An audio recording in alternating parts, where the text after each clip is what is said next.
victimized by our own government. One man whom they fear, yet whom millions love. One man who is willing to take the poison arrows of lawfare.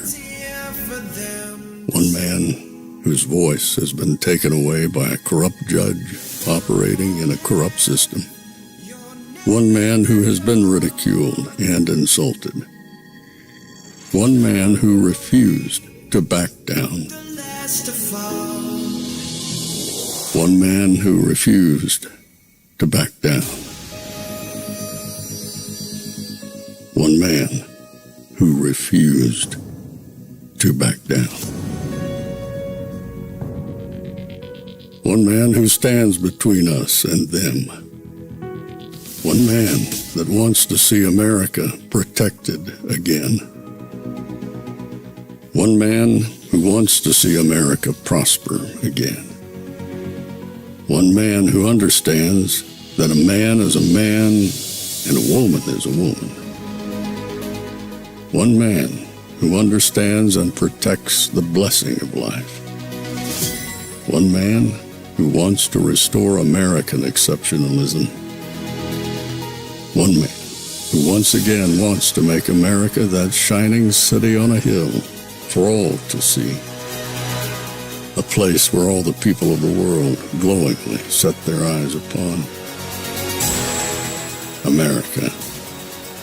One man who unashamedly wants to make America great again.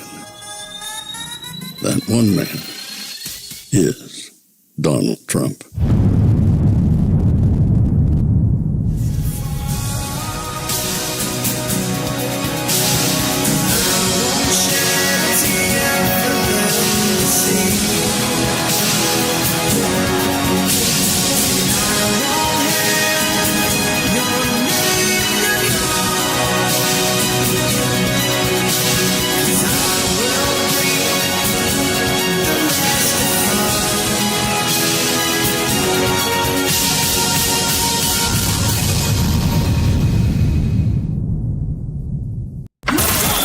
This is Fanfare with Barry Cunningham. Los Angeles Times reporter Evan Halper captured California residents' joy now that Joe Biden has been installed. Listen to this. After 4 years of being relentlessly targeted by President Trump, who worked overtime to bait, punish, and marginalize California and everything it represents, California is suddenly center stage in the Washington policy arena. California is the new think tank for the Biden-Harris regime. Instead of Make America Great Again, the Biden-Harris plan is to make America California again. Now let that sink in. California, where businesses are taxed to death, where immigration laws are flouted, illegal immigrants are given sanctuary and all the welfare benefits they can collect, where environmentalist wackos prevent forest management so deadly fires routinely destroy millions of acres. California, where failing schools and high crime are the norm in Los Angeles, where San Francisco tourists used to get maps to help them avoid piles of human feces in the streets, until the entire state economy was locked down for the coronavirus, destroying small businesses and jobs by the thousands. But where Nancy Pelosi could still get her hair done, Gavin Newsom could party at an upscale restaurant when you couldn't. Make America California again? Well, that's a dream come true to hardcore leftists who think rampant, out-of-control socialism is a good thing. But to real America, it's just a coming nightmare. Donald Trump came to the Detroit Economic Club and stood there in front of the Ford Motor executives and said, if you close these factories as you're planning to do in Detroit and build them in Mexico, I'm going to put a 35% tariff on those cars when you send them back, and nobody's going to buy them. It was an amazing thing to see. No politician, Republican or Democrat, had ever said anything like that to these executives. And it was music to the ears of people in Michigan and Ohio and Pennsylvania and Wisconsin, the Brexit states. You live here in Ohio, you know what I'm talking about. Whether Trump means it or not, is kind of irrelevant because he's saying the things to people who are hurting. And it's why every beaten down, nameless, forgotten working stiff who used to be part of what was called the middle class loves Trump. He is the human Molotov cocktail that they've been waiting for. The human hand grenade that they can legally throw into the system that stole their lives from them. And on election day, although they lost their jobs, although they've been foreclosed on by the bank, next came the divorce, and now the wife and kids are gone, the car's been repoed, they haven't had a real vacation in years, they're stuck with the shitty Obamacare bronze plan where you can't even get a curtain set. They've essentially lost everything they had, except one thing. The one thing that doesn't cost them a cent and is guaranteed to them by the American Constitution, the right to vote. They might be penniless, they might be homeless, they might be f***ed over and f***ed up. It doesn't matter because it's equalized on that day. A millionaire has the same number of votes as the person without a job. One. And there's more of the former middle class than there are in the millionaire class. The dispossessed will walk into the voting booth, be handed a ballot, close the curtain, and take that lever, or felt pen or touchscreen, and put a big X in the box by the name of the man who has threatened to upend and overturn the very system that has ruined their lives. Donald J. Trump. They see that the elites who ruined their lives hate Trump. Corporate America hates Trump. Wall Street hates Trump. The career politicians hate Trump. The media hates Trump after they loved him and created him, and now hate him. Thank you, media. The enemy of my enemy is who I'm voting for. You, Joe Blow, Steve Blow, Bob Blow, Billy Bob Blow, all the blows get to go and blow up the whole goddamn system because it's your right. Trump's election is going to be the biggest f*** you ever recorded in human history. And it will feel good. Rain or shine, I will be voting for Donald Trump on election day. Tornadoes, hurricane, I don't give a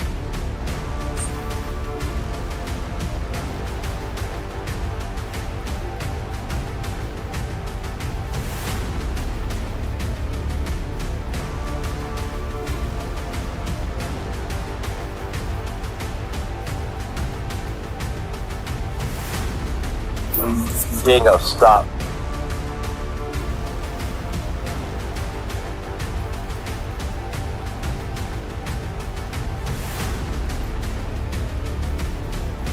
And if there's a tornado dropping in the background, I don't give a shit.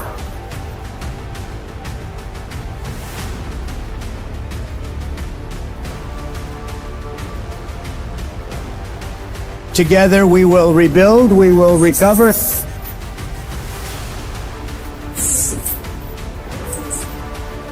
Please keep your faith, hold strong, and look out for one another. We will come back stronger, bigger, better than ever before. I'm walking to my polling place. I'm gonna cast my damn vote. Let's go. Let's go, indeed. Hope you guys liked that little intro that I spliced together from a couple different pieces. It kind of gave me chills myself as I was editing that. I couldn't believe I found that clip. I'm going to tell you exactly what the pieces were. We had a clip of Rush Limbaugh saying, "I don't want you to make America California." That was obviously before Mr. Limbaugh passed away, and he was dead on then, and he's dead on now, no pun intended. We do not want to see America become California. It's insane what's going on out there. We don't want that here. It was so appropriate based upon what Trump is doing today. And then the next piece, believe it or not, that was indeed Michael Moore narrating a short clip about Trump. But it was from years ago, and it's more appropriate now. He was absolutely correct. The media hates him. They hate you. They hate me. The deep state. Everybody hates everything about Trump and Trump's followers. They hate you. They don't want us to even be in existence.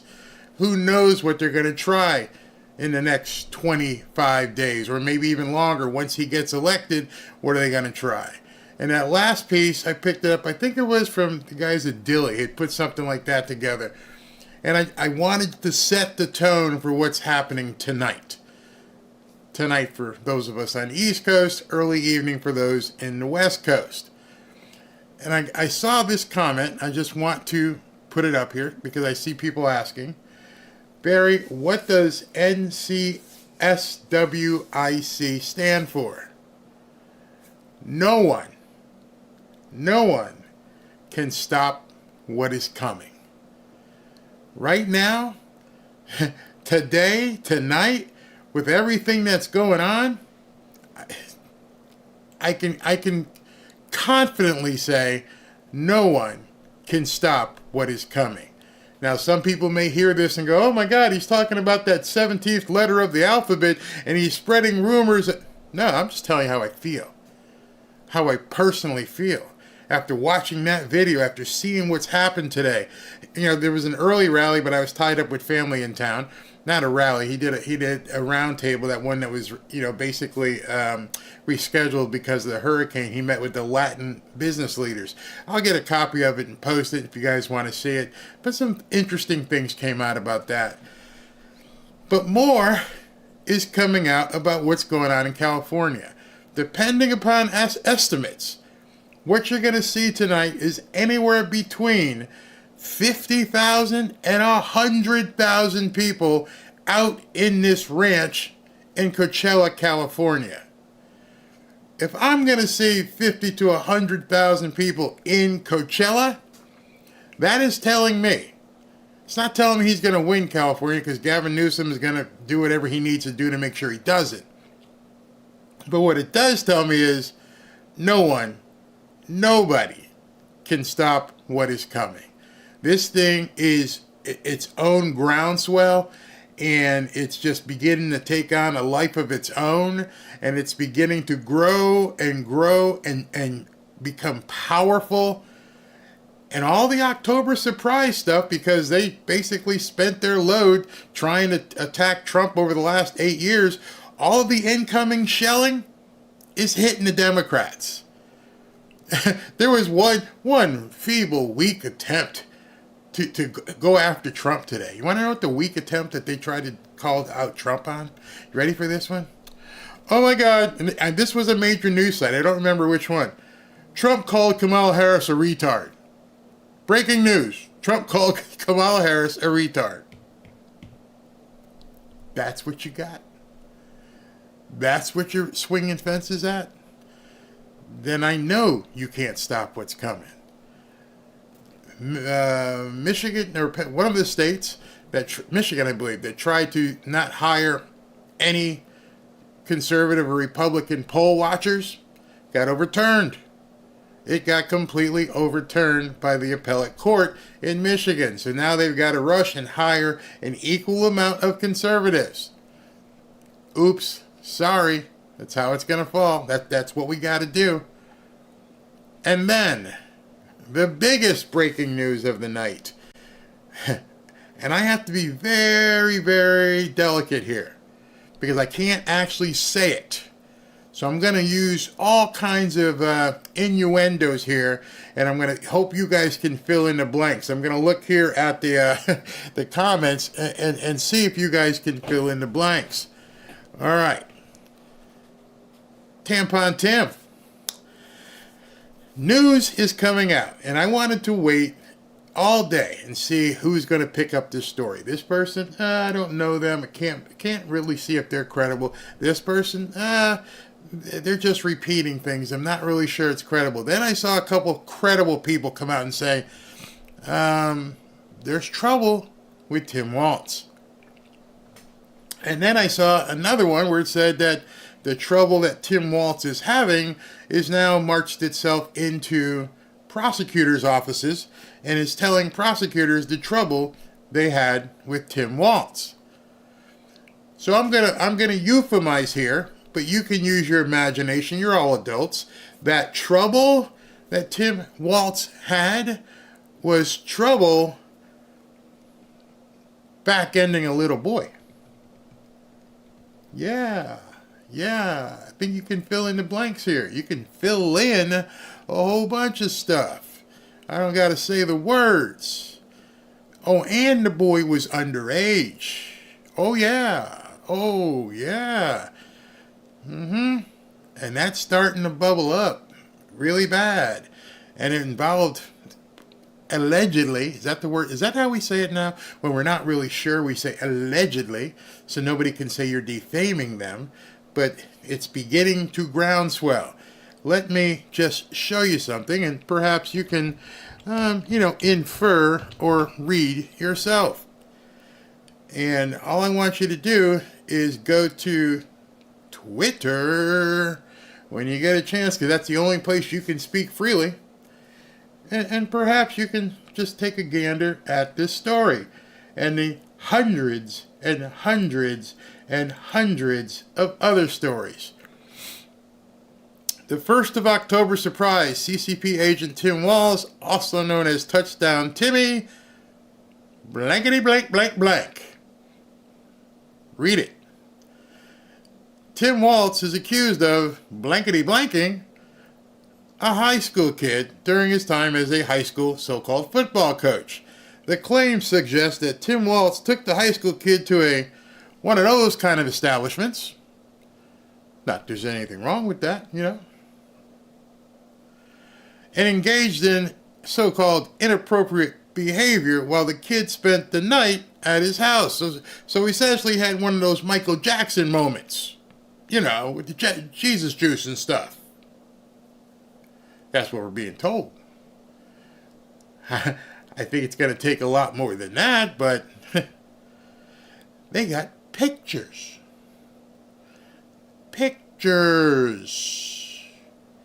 So before I get myself in trouble, let me just get off of that tweet. But I encourage you, all of you fanfare, the fanfare army of real people, not orcs, to go looking and clicking and seeing what's going on, if you can take it. So this, on October 12th, is something that's brewing after everything else we've seen in the last 24 hours. Lines out the wazoo trying to get into a Coachella rally in a deep blue state that he's not even supposed to be in. Last night in Reno, you're not supposed.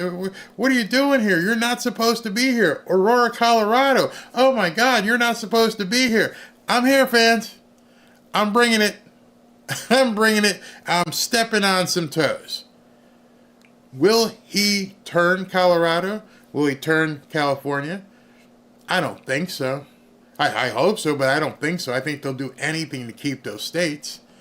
But again, as I said yesterday, all day, it's not about having to turn California. It's not about having to turn Colorado. It's about a lot of people in the middle, independents, seeing that this guy brings fire and talks about America being a better place. And is focused on that versus the craziness of the Kamala campaign. It's so bad with Kamala right now. You guys are probably bringing up when you start looking. There are already rumors about them replacing Tim Walz on October 12th. How in the hell are you going to now replace him with somebody else without your campaign looking like somebody literally threw a hand grenade into it? Like Michael Moore said. This And I've told you over and over and over and over and over and over and over, this thing is a landslide. It's over. It's kaput. It's done. The only asterisk is how much can they fudge? How much can they do to really hurt? And it's looking extremely tough for them. I told you months and months and months ago, watch the blacks. Watch the black vote. So they trotted out Obama yesterday, and it didn't go well whatsoever. In fact, the blowback is still happening everywhere you turn. You even had, I showed it last night, you even had CNN going, this is BS. You don't come out and tell people they have to vote for Kamala because she's black.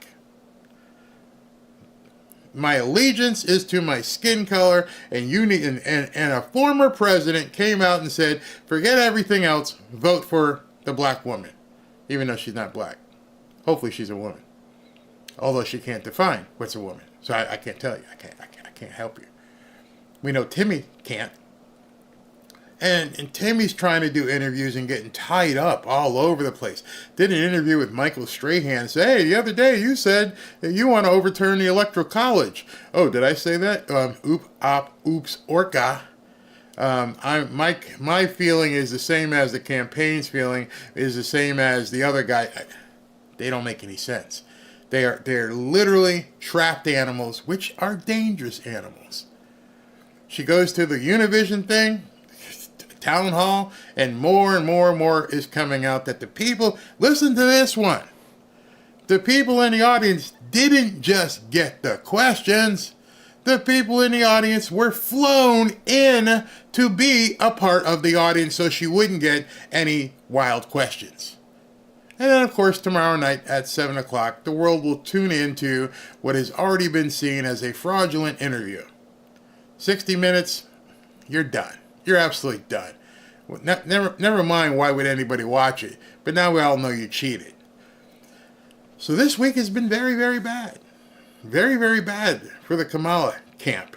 And it just keeps getting worse. You see, when you took every opportunity to come after this man called Donald Trump, and you tried to take him out, and in 2020 you used everything you could muster to basically try to tell us that he lost. And then you're told us we can't even talk about it because if you talk about it not being a win for Joe, then you're being an American. Yet now you've got people like Jamie Raskin out there saying, we're not going to certify him if he wins. We're going to have to look into things. Funny. I thought you said it's bad to challenge elections. And then on top of that, they're talking about bringing the misinformation minister back again. On the very same show of MSNBC that was spewing misinformation. It's bad. It's bad. It's public. We all see it. It's not going to change. No one can stop what is coming. I firmly believe that. And so we're about to see something happen tonight, which is going to be epic. I don't remember any politician in my lifetime. I don't even think Reagan drew this many people in California, back when Californians actually were able to vote freely. But Trump, knowing what's happening, is making a statement. He's making a statement that nobody can deny. There's nothing he's at a ranch in the middle of California. And there was people there since last night waiting to get in. This is going to be awesome. It's going to be epic. People will be talking about this for weeks.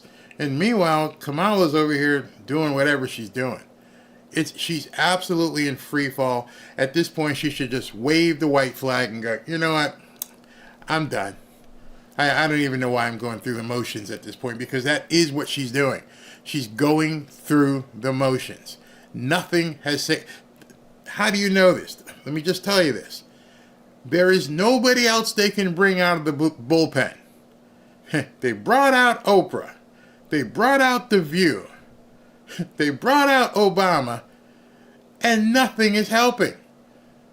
They brought out the top Democrat operative in the stable, Barack Obama, and he whiffed. Not only did he whiff, he pissed people off. Where do you go from there? Now you're on your own. You're going to bring up Bill Clinton? Most of the people under 30 or so who would be voting in this election don't even know who the hell Bill Clinton is. He's too old. He's not. How do you take somebody out of mothballs who hasn't been on the road, all of a sudden put them out there and go, hey, go, go stump for me? Well, they don't even know who I am. And I'm going to make a good speech to the same people who would be watching you. I'm not hitting any independents. I'm not hitting anybody new. He's been out of office. Man, the guy's old. Old. Used up. Literally.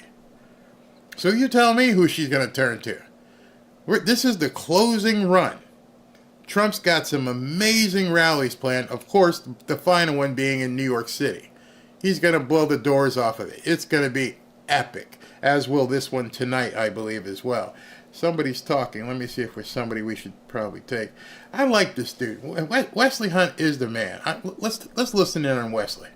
Who at the best knows in the end the triumph of high achievement, and who at the worst, even if he fails, at least fails while daring greatly, so that his place shall never be with those cold and timid souls that neither know victory nor defeat. Ladies and gentlemen, we have our man in the arena, and that man is Donald John Trump.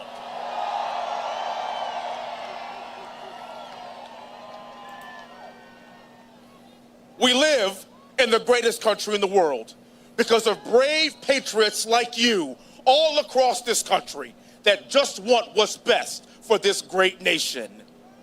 We have a fight on our hands coming up in the next 20 or so days. We need every red-blooded patriot to step out and stand for what we know are American values, to stand for a free sovereign border, to stand for businesses, small businesses, to stand for freedom in this country. It's that simple. It is that simple. I'm a military guy. I went to West Point, flew Apaches in the military. I know a fighter when I see one. And this man literally took a bullet for this country. And the only thing he wanted to do was stand up, put his shoes back on, and tell us to do what? Fight, fight, fight. It's a beautiful thing to be an American. It's a beautiful thing to understand where we come from. My great-great-grandfather was born on a plantation. A few generations later, I stand before you as a black man, a congressman in a white majority district from Houston, Texas. A district that President Trump would have won by almost 25 points. I tell you that because I don't care about my skin color. I care about American values. We have the honor of calling each other our fellow Americans. And regardless of your race, religion, color, or creed, it's a blessing to be born in the USA.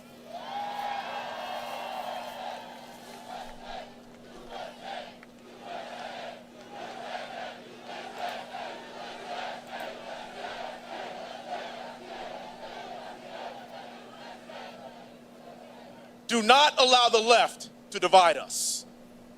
Don't do it. Do not allow the left to divide us based on racial lines, race, religion, creed, or color. Keep in mind that the reason why we live in the greatest country in the world is because people are willing to die for this great nation. We have a man in President Trump who is willing to fight for this great nation, and we have every single American here today that is going to support what the 45th and who will be the 47th president of these United States of America. May God bless you all. Thank you so much, and may God bless Donald John Trump. Yeah, that man brings it. He does bring it. I think he could be a serious force in politics, moving forward.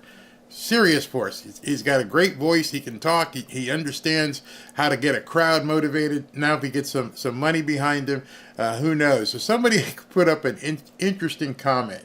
Barry, do you think the leftists threw Tampon Tim under the bus to get someone to take his place? I can't imagine you running a presidential campaign and didn't crawl up one side and out the other side of the person you want to make as your vice president. I would almost think that you would have to do that. So they must have known what was in his background. How can they be surprised? I mean, the guy's with his 30 trips to China and everything that he's done, how could they have been surprised? So I don't know. I think some people dug and they found it, and when they found it, they decided to bring it up. Okay, here's that other firebrand from yesterday. He's been hit. Stephen Miller is taking the stage. I gotta listen to Stephen Miller. Stephen Miller is just fire, pure fire. Doesn't care. Here he goes. Playing the music. Get up there, talk, brother. Let's hear it. All right. Hello, Palm Springs. Hello, Orange County. Hello, Los Angeles. Hello to every community all across the Golden State.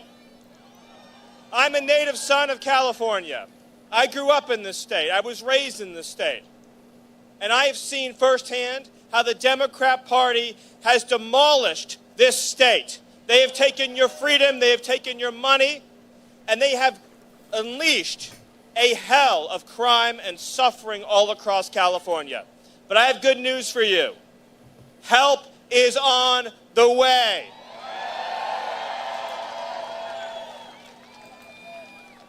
With your vote, in just 24 days, we are going to send Donald J. Trump back to the White House. And as soon as he takes that oath of office, he is going to end the inflation. He is going to end the theft of our jobs. He's going to end the outsourcing and the offshoring. He's going to end the crime wave, and he is going to end the migrant invasion of our country.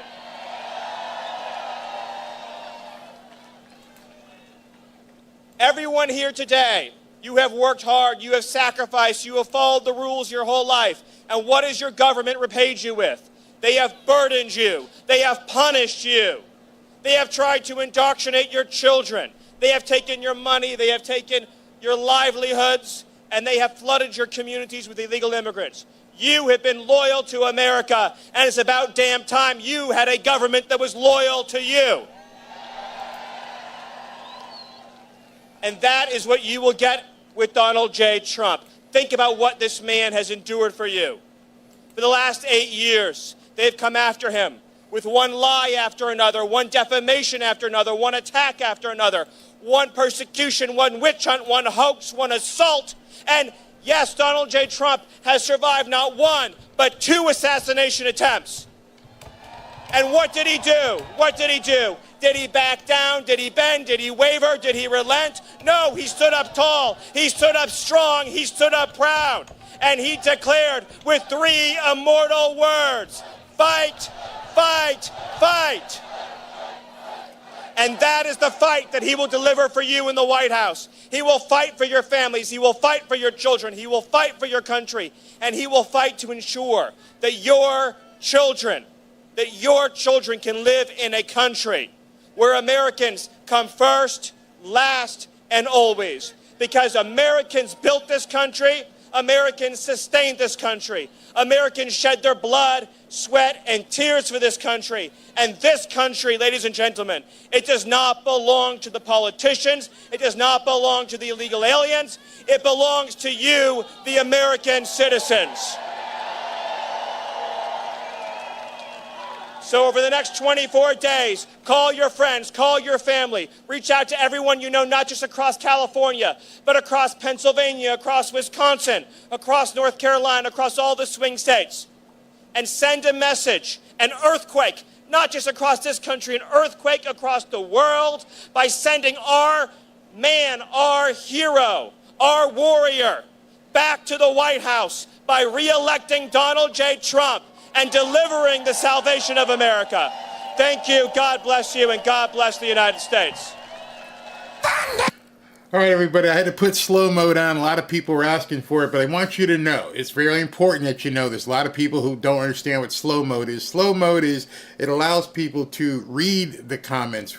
I love our community here. Our community is very engaged. We probably get more comments than most people do, a lot more comments. And so people want to be able to see what people are saying. So you're only going to be allowed to comment every 60 seconds. You're not being blocked. If you didn't do anything, don't say I'm being blocked. Oh my God, you're not blocked. You just have to wait. Let everybody get their turn. It's a lot of comments. So don't worry about being blocked. No, you didn't have to. Some people say, that they can't see. California is going red. The polls are lying. They're fake. I know the polls are lying. There's no doubt about that. The polls are completely full of crap. But my fear with California is at this point they have way too many tricks up their sleeves. We're heading into Halloween. I got my Halloween color shirt on here, and so you got a lot of people that have no problem doing all kinds of shenanigans to try and craft things the way they want them crafted. So who we got coming up right now? They're fixing a microphone, and they're fixing a microphone for what appears to be a taller gentleman because they're bending the microphone. Actually, no, they're checking the teleprompters, so that can only mean one thing: the taller guy who needs a teleprompter. That would be Donald Trump. So it appears as though Donald Trump is going to indeed be up next because they're checking the height. They're looking to see where he is. So they want to make sure it's right for, Trump. Now, understand, I've got two different feeds working. The feed that has the best feed is the one I'm going to use. I noticed this one here has a little pixelation, because they may be using not tied into the same satellite, and it freezes every once in a while. It freezes on one side. That's funny. On one side it looks frozen, the other side it's moving. In any event, I've got two feeds working, so we'll make sure we got this covered. Let's see here. Vance, Tampa, and Tim are going to be on the same show. When will they be on the same show? Oh, I would love to see that. What time is it in California right now? It's an easy question. It's Trump time, baby. Trump time. That's what time it is in California. Actually, right now it is 5:08 in California. Looks like they're working on the teleprompters. This guy, I've seen him before doing this. He probably wants to make sure that he can keep his job. Because if the teleprompter goes out, Trump might have his head in front of all these doggone people. Do you know what happened to Kamala Harris on Univision? Yes, I do. She avoided questions. Someone would ask her, is the sky blue? And she's like, well, I was born a poor black child, and I'm from a middle-class family, and Project 2025 is really bad. Now, that sounds like a euphemism, a little bit of satire, but it's not far off. It really wasn't that far off. She went in there with memorized answers, and she was going to give those answers. Didn't matter what question somebody asked. If they asked her seriously, hey, is the sky blue? She was going to say, I understand what you're saying, but I'm not really sure if you understand that you're up against someone who really wants to do Project 2025. And then she would just go on, and the moderators wouldn't say, excuse me, hey, crazy lady, do you remember what his question was? So when I do my video, I'm going to take all her answers, and I'm just going to leave the question on the screen. So you can just be reminded if she even answers the question. So the answer to your question, do you know what happened to Kamala Harris on Univision? Yeah, I'm sure I do. It was this. Big time. Big time. It was awful. It was absolutely awful. She's got nothing. There's nothing left. She's gonna wait till she does this town hall on CNN. Let's see if they give her a teleprompter. She actually used a teleprompter at a town hall meeting. Think about that. You're talking to potential constituents who are going to vote, and they're going to ask you a question, and you're going to answer from using a teleprompter. See, there's one problem with that. Come on, think about it. How could you have the answer to a question you don't know already written on a teleprompter? It can't happen. You would have to have known what the question was going to be to have the answer on a teleprompter. Of course, the media says nothing. The media has retracted like a turtle head at this point. They don't know what to do. They aren't even positively talking about her. It's like they don't understand what to say. They're still attacking Trump every chance they get. Of course, you got to do that. You got to go after the orange man with the most stupid headlines out there. And then they put out this absolutely cringe ad of what men are really supposed to be like. And any guy who basically stands to pee looked at that commercial and went, "You got to be kidding me, right? You understand I have testosterone in my body and I stand up to pee, and this is the commercial that you just ran? Ooh, y'all got some serious problems. Maybe that's why you got Tampon Tim as your vice president." Oh my God, it was just completely cringe and awful. I should have pulled it down. It literally was. It was guys like, I'm confident in my manhood, and I vote for Kamala Harris. Feel my nipples? It was awful. Absolutely awful. If you haven't seen it, I'll bring it up tomorrow before the rally. Where's Trump tomorrow? I keep forgetting. This man don't give me no slack. I got family in town. He keeps running these rallies. Where is he? Go ahead and pull up Trump time. Trump tomorrow is in Prescott, Arizona. He has a rally tomorrow. So everyone is talking about is him. They are so desperate. Like I said, Obama didn't even work. It just didn't work at all. Win Pennsylvania and I can go to sleep early. Exactly. Talk about Waltz. Man, it's too hard to talk about Tim Waltz. The people that like to play whack-a-mole with channels don't like you talking about what Tim Waltz did, which is kind of funny. Let's talk about that. Why would people have a problem exposing Tim Waltz? Why can't I talk about what's going on with Tim Waltz? You had no problem talking about Donald Trump in some hotel getting peed on, but you got a big problem if we talk about, Timmy Waltz doing his thing. It's bad. It's like I said, if you're not on Twitter, X, get on there, follow me, and then you can see what's being said about Tim Waltz. Just do a search. Not a Google search, do an X search and find out, what exactly he says. So before Trump comes up, I also have to let you know, lately he's been playing this this commercial that involves Full Metal Jacket, which is a movie, great movie, and it also kind of makes fun of the DEI transformers in the military. Before that comes up, understand I have to pause the sound and the visual because somebody else owns the rights to it. And of course, the people who basically run the place, the landlords here, don't like you talking about that. Don't talk about those people. It's such a funny commercial. You got to see it. XTV is not coming. XTV is here. It's here. It's being rolled out slowly. What did he do? Okay, let me just show you again. Y'all can just read this to yourselves. Talk amongst yourselves here. But this is a story that's everywhere right now. And that's the story. I'm not going to reread the entire thing and talk to you because it's disgusting and it could get me in trouble here. But literally, if you just went into X and began to, discuss this stuff and figure out what's going on, you're intelligent. You have a brain on you. There's a lot of people who want to know what's going on with this, except maybe the people in the media. They don't seem to care too much. They just want to ignore it, hope it goes away, never get talked about again.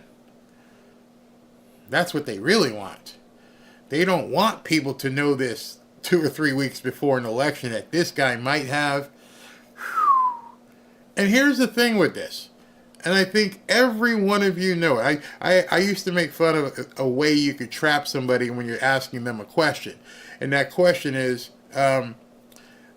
how long has it been since you stopped beating your wife? And so for someone to answer that question, number one, you basically have to answer it in such a way that you're telling them, hey, you asked me the wrong question. I've never beat my wife. Never, ever, because that question could be a trap. I've mentioned before in the past the Ricky Martin question that was asked of this heartthrob back in the 90s. Great looking Latin guy, living la vida loca. And somebody said, hey, Ricky, you playing for the other team? And Ricky decided, instead of coming out and answering that question, that he's like, well, it's none of your business, and there's no reason to ask me that. I'm not going to answer that question. Oh, okay, you just did. You just did. You guys have seen the movie, The Clear and Present Danger, or the one where, I think it was Clear and Present Danger, the one where Harrison Ford tells him, don't just disavow, say he was a good friend, give them no place to go. All right, movie analogies aside, at this point, if I was Tim Waltz, I'd be set up the press conferences. We gotta have a talk right now. All this stuff you're seeing in the news, everything that people are talking about on X, and they're saying I did this and I did that, I did none of it. I will go into court. I will answer any questions. I would face this guy who's accusing me. Anything you want to know, you just go ahead and ask. I didn't do it. That's what someone who's actually, innocent would do on a allegation so heinous as that. I used the word heinous because I didn't want to use that doink Law and Order SVU. Because Timmy, doink. Did you do all this stuff? I mean, it was already bad with the milkshake stuff. We can't talk about that either. But did you do this too? Because you haven't disavowed anything. You just allow people to wonder. And you've never come out and just addressed it and said, listen, I have never had that kind of a milkshake in my life. It's preposterous. I would never do that. Even ask my wife here. She would also tell you the same thing. Oh, maybe you shouldn't because your wife's as bat poop crazy as you are. I've never seen a couple like that. I mean, I've never seen two people together who are that bat poop crazy. I mean, they make Britney Spears look like Britney might be, have a better mindset than they do. So with all the stuff the two of them are out there doing, and jazz hands and all, I think the jazz hands need to stop, and he needs to go out and say, my fellow Americans, I've heard this stuff people are saying. I never had this kind of milkshake. In addition to not having that kind of a milkshake, I never did none of this stuff. Nope. In fact, you want me to grab my wife right now and show you what I'm all about? Because I mean, we can just turn on OnlyFans right now, and I can show you I do my business. I'm kidding, kind of. Those are the type of allegations that you just can't let fester, because you, me, any other man would basically hit that head on. Maybe I shouldn't have said hit that. Any one of us would address that head on. We wouldn't just let it fester out there and now get disseminated into the interwebs, where people are looking at you funny because you already look light in the leather. Your loafers kind of look like they might be a little floaty. And so now you've got this allegation, and this allegation, I feel, demands a response. Come out. Say it. No, I didn't do it. Instead, you're going to have to face this stuff, and you're going to let people wonder. And we all know what happens when people wonder. We all know what happens when people just are left to their own devices to wonder if something is true. I don't think you can afford that as a vice presidential candidate. But I'm okay if he doesn't, because it's just going to make it worse for Kamala. So, long-winded way. Yeah, you can't comment on this place. They don't allow free speech. No? Oh, God. My grandfather passed away 6 years ago, and he just got a mail-in vote ballot. Insane. Absolutely insane. Am I a comedian? No, I'm not a comedian. No, I can't put that hat on. I can't do it. Sugar britches. Oh yeah, yes. There's like Angela says. There's sure a lot of people posting about it. I'm telling you. I'm asking you as a man or even a woman, if you got accused of something that heinous. Let me see if I can show you where it originated from, because when you see this and if somebody were to say this about you, as we're waiting for Donald Trump, let me show you how it all came about. This guy here has been all over it, and he's basically been trying to tell Tim, it's coming, it's coming, it's coming. Seeing how far back, when did he start talking about it? Where is it? Because he told him, he said, better come out and say something. Wait for it. This is back a couple days. Anyway, he came out and said it, and said, we're going to drop something. And if I can find this, because it's the thing. Okay, here's one.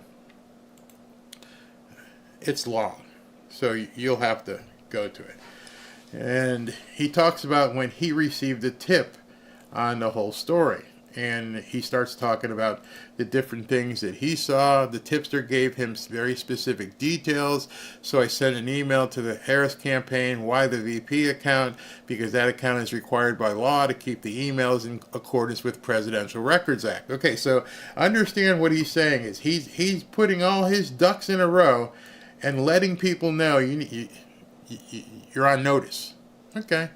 I also sent an email, blah, blah. I mean, it's a long one. However, one part of the tipster didn't make sense to me. The date of the Indigo Girls concert. There's something happened with a concert. But I can't read it here. But look, this is a long post. Long post. And he outlines what he knows or what he's been told. And he's like, I got some really big details here. Then this one was... here's the 1995 Alliance High School yearbook cover. I thought this was very interesting for a yearbook when you had a teacher scandal that year with Tim Waltz. This was the Tim Waltz final year at the school. And this is what the cover of that yearbook said. If the walls could talk.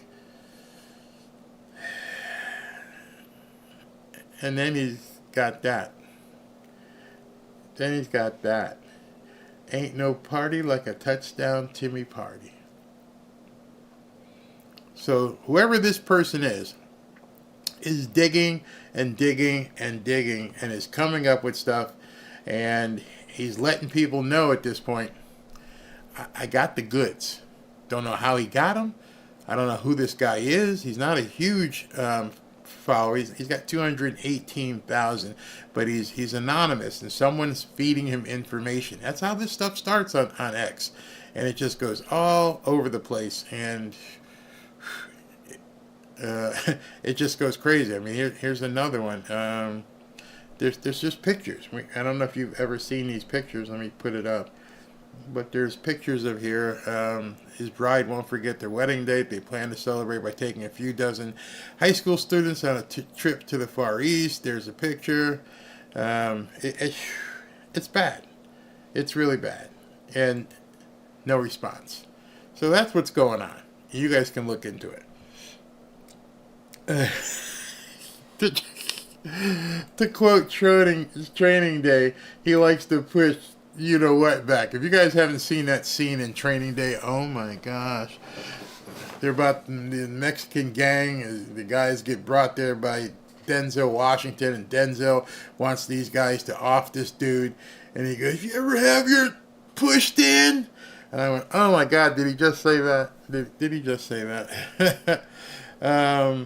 Why isn't Biden, Kamala, and Tampon Timmy not in jail by now? Well, yeah, that's an easy answer to that question, because Merrick Garland ain't put nobody in jail that's got a D behind her name, it seems. You notice how quickly the whole Rob Menendez story went away. That is named the guy from New Jersey who is taking gold bars. They never get prosecuted. They can do whatever they want. It's crazy. China Boy made into a switch hitter. Yeah, Waltz is so bad. Lies. Just where was that? Looks like he was at a Diddy party to me. Oh, I can't even. Y'all know. At this point, you're getting the picture. I don't want to beat this. I almost said beat a dead horse. Oh gosh. Oh, cracked myself up on that one. Yeah, it's bad. It's bad. And so, in any event, what we're seeing is Trump out there just taking the spotlight, running with it, growing and growing in energy and crowd sizes and support. And even on the poly market stuff, which, I don't put too much stock in, but even if you look at poly market, let's see if you guys can see this. He's up by 10 points, 54 to 44. So Polymarket, as you guys may know, is a site where you can basically, it's like a political casino. You can bet on who you think is going to win the election. So a lot of people think that's a little bit more accurate than most polls, but yeah, people do shenanigans there too. You get some dark money that puts down, because they're desperate, you get dark money that wants to put a whole lot of money on it to basically flip the numbers. But right now she's down by 10 in Polymarket. So it's not looking good at all right now. I mean, looking very, very bad. What happened to my, do I need to, okay, hold on. I just lost my, the comment stream. It just went away because I clicked on the wrong button. But anyway, yeah, so that's what's going on in Polymarket. Barry, leave the poor horses alone. Man, I ain't bothering the horses. I just happened to put it in a sentence, don't beat a dead horse, not realizing that was its own punchline.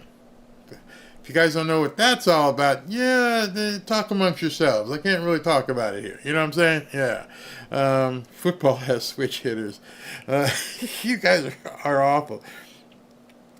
Yes, we want to see California turn red because we can't afford to leave. That's another thing.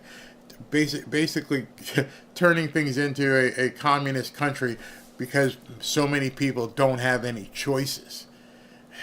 Tax you out the wazoo, everything.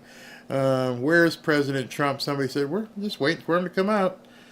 Oh, so those of you who don't know, good question, where's President Trump?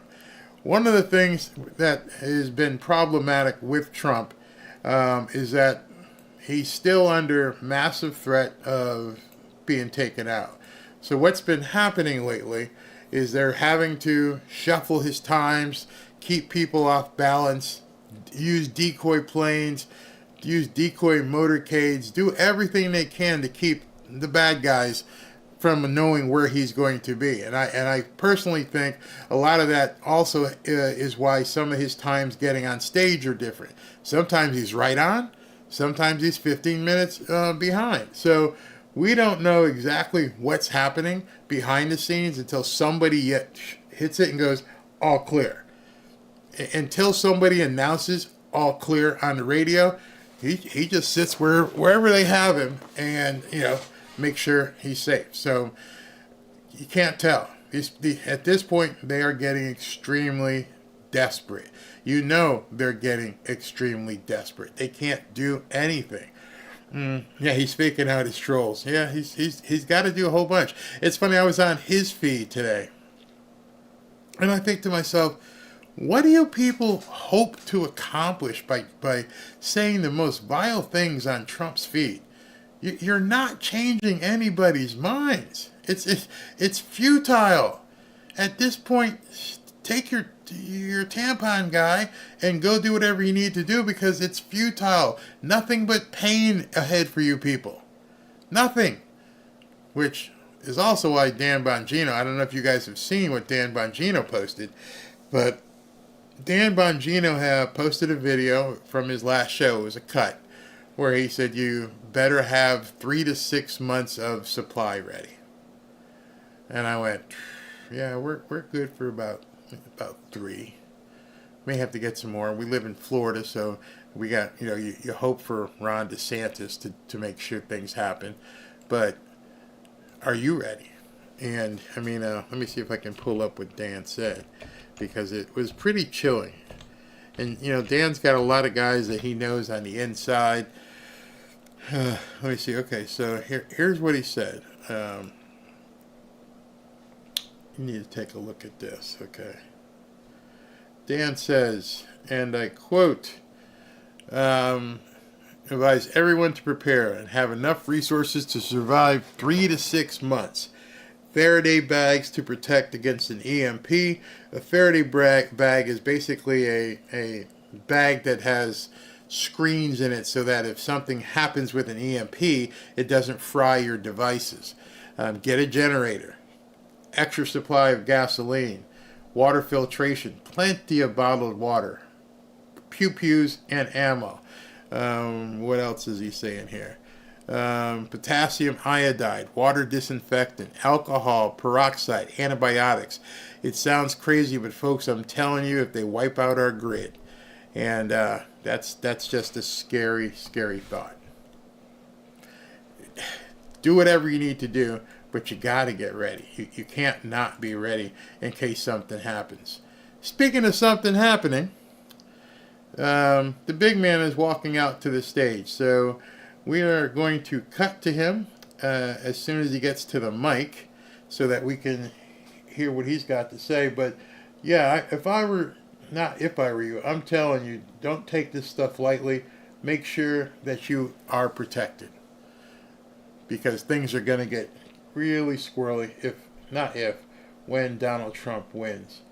All right, so I'm going to do the best with this feed.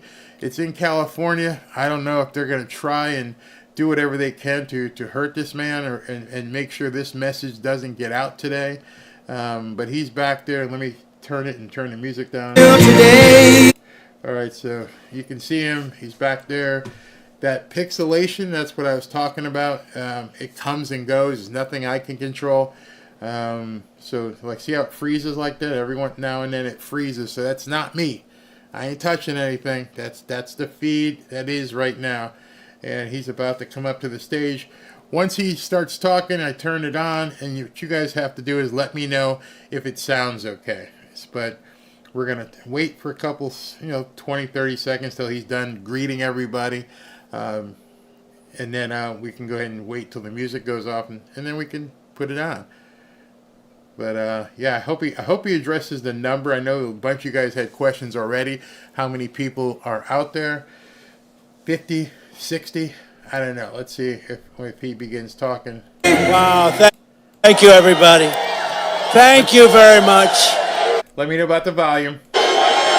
And when you let me know about the volume, understand you have an up and down button on your own device.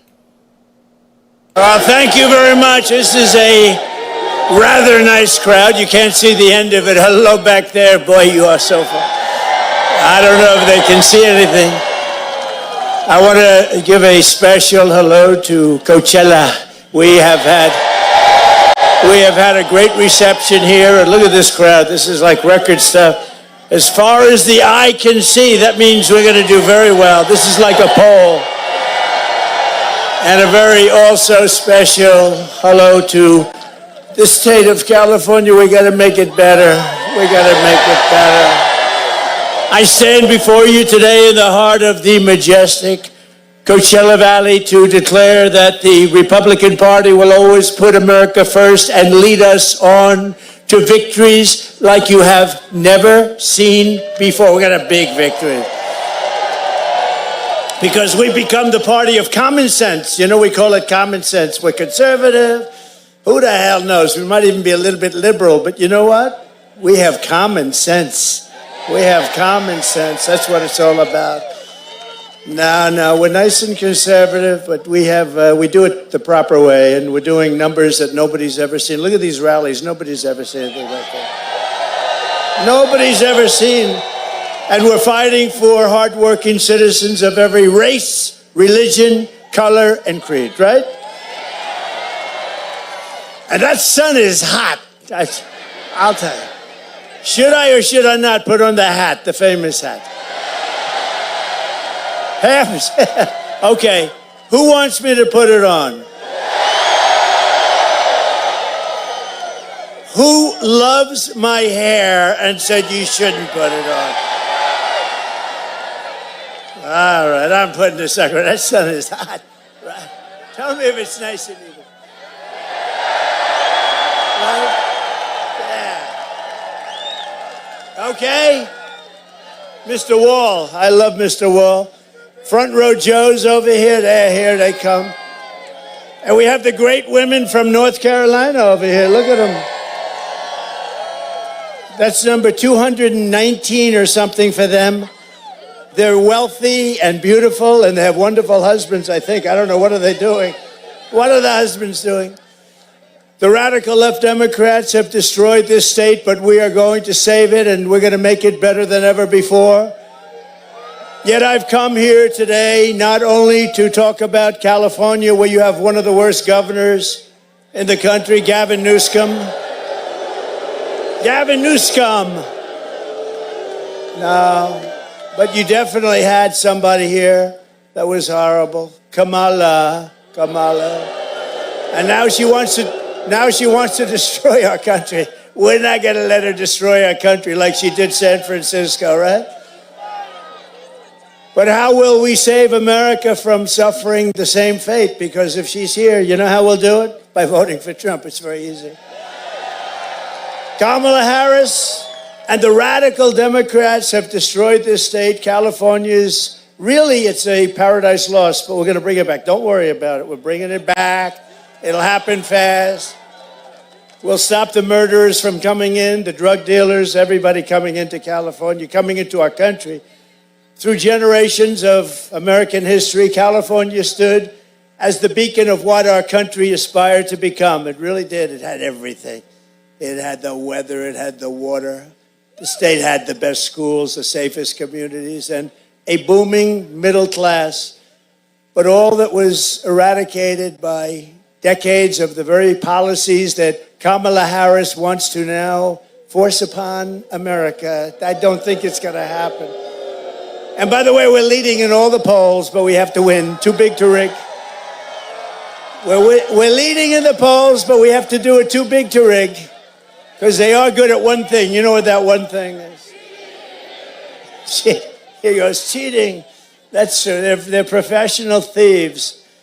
Today, California has the highest inflation, the highest taxes, the highest gas prices, the highest cost of living, the most regulations, the most expensive utilities, the most homelessness, the most crime, the most decay, and the most illegal aliens. Other than that, I think you're doing quite well, actually. Turn it up. We're not going to let Kamala Harris do to America what she did to California. We're not going to let it happen. So whether you are Democrat, Republican, or Independent, this election is your chance to send a message.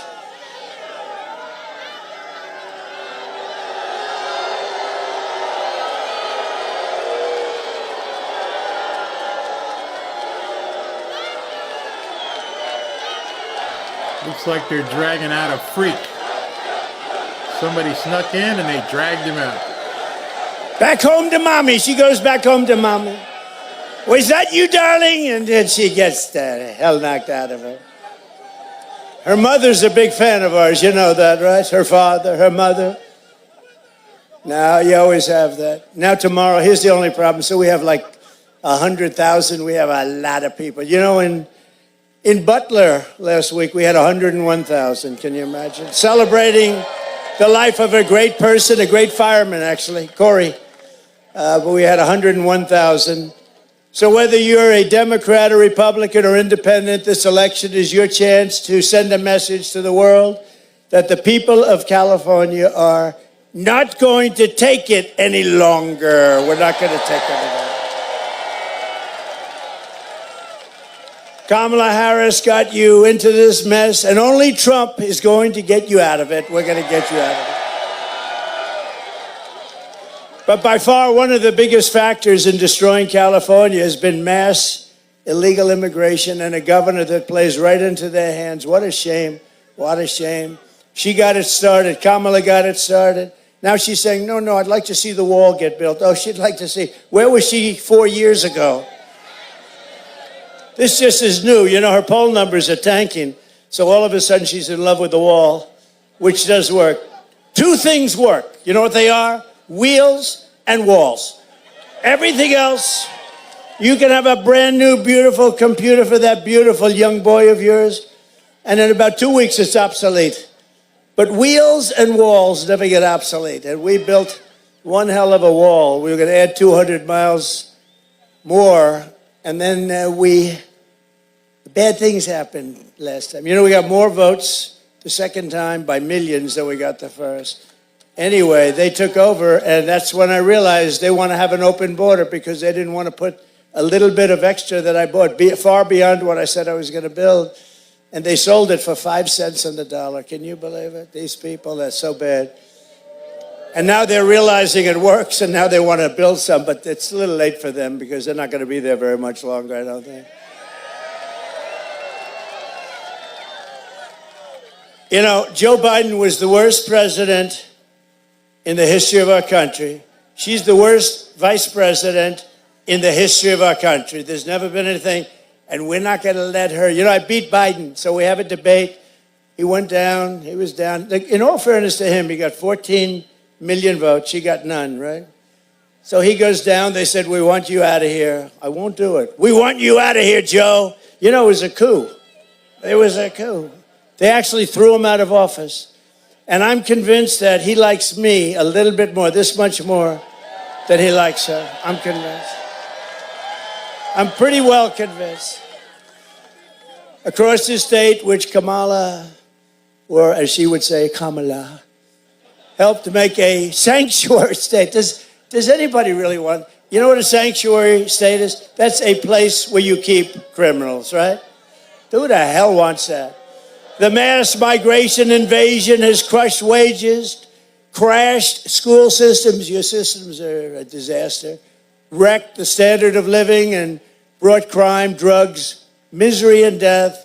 Now, over the past 4 years, Border Czar Harris has delivered the same nightmare invasion to every state in America as your vice president. I can't even believe it.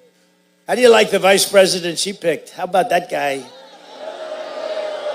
How about that guy?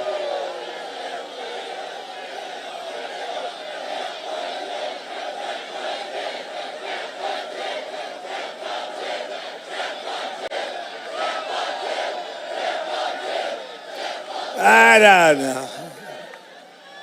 What the hell is wrong with our country? Right? Look, you know, we used to have the greatest Abraham Lincoln, George. Now look at this stuff. Can you believe what we're doing? She's so bad. She's so bad. It can't happen. Although the way things go in this country nowadays, I guess it probably could. That's why we want to build up a lead. We got to build up that lead because such bad things. And we've got to do it. And I don't want to keep saying it. Too big to rig. I don't want to say it. She's imported an army of illegal alien gang members and migrant criminals from the dungeons of the third world. They come from the dungeons of the third world. Many are prisoners. Some had death sentences. They were going to be executed for murder. But they're now living happily in California and other places in our country. Congratulations. If you see them, I think you should be kind and take them in, give them a meal, let them stay with your children. They'll take care of your children. From prisons and jails they came, from insane asylums and mental institutions from all over the world. From Venezuela to the Congo. A lot come from the Congo. I don't know what's happening in the Congo. We can almost tell the worst areas because if there's a run on the Congo, we know Congo's not doing well. But they come from all over the world. She's resettled them into your communities. Congratulations. And they can now prey on innocent Americans for a while. If Kamala gets 4 more years, the entire country will become like the migrant camp of LA and San Francisco. What the hell is happening to our cities? Look, it's Abraham Lincoln. Abraham Lincoln, stand up. Whoa. Honest Abe. Thank you, Honest Abe. We have them all. I have no idea who he is, but he looks pretty damn good, I'll tell you. When I win on November 5th, the migrant invasion ends and the restoration of our country begins. You know, I had a big debate with a lot of very smart people, political people, and they're all saying the economy is the most important thing. And when you add inflation, I don't know, maybe it is if inflation, I put it as part of the economy, but they say the economy and then inflation. And they had the border down as the third.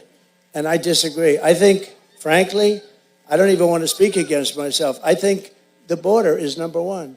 Because, you know, we can fix things, we can do, but what they've done to our country at the border is unbelievable by allowing 21 million people into our country. It's not sustainable. 645,000 are criminals.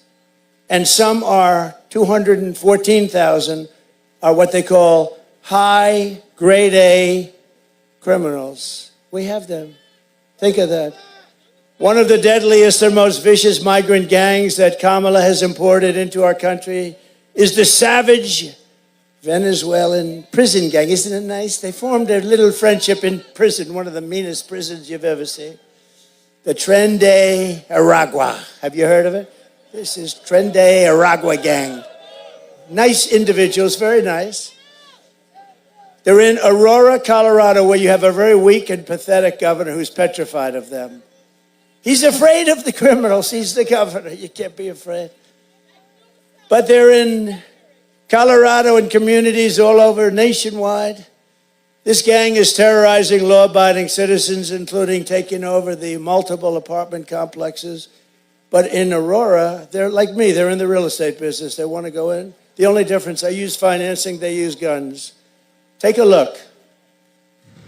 Open borders, deadly consequences. Border crisis. Record high crossings are putting a strain on cities across America. It is a full-blown invasion. Armed Venezuelan gang members storming an apartment complex in Aurora, Colorado. When people talk about migrant crime, this is what they're talking about. Biden and Harris had created a program to bring them in under humanitarian parole. I am in favor of saying that we're not going to treat people who are undocumented across the border as criminals. More than 13,000 illegal immigrants convicted of murder have been released into the United States. My 20-year-old daughter, Kayla Hamilton, was murdered in her own room. Kayla's murderer was apprehended by Border Patrol crossing illegally into the U.S. Kayla's murderer had been improperly released into the United States. Abolish ICE.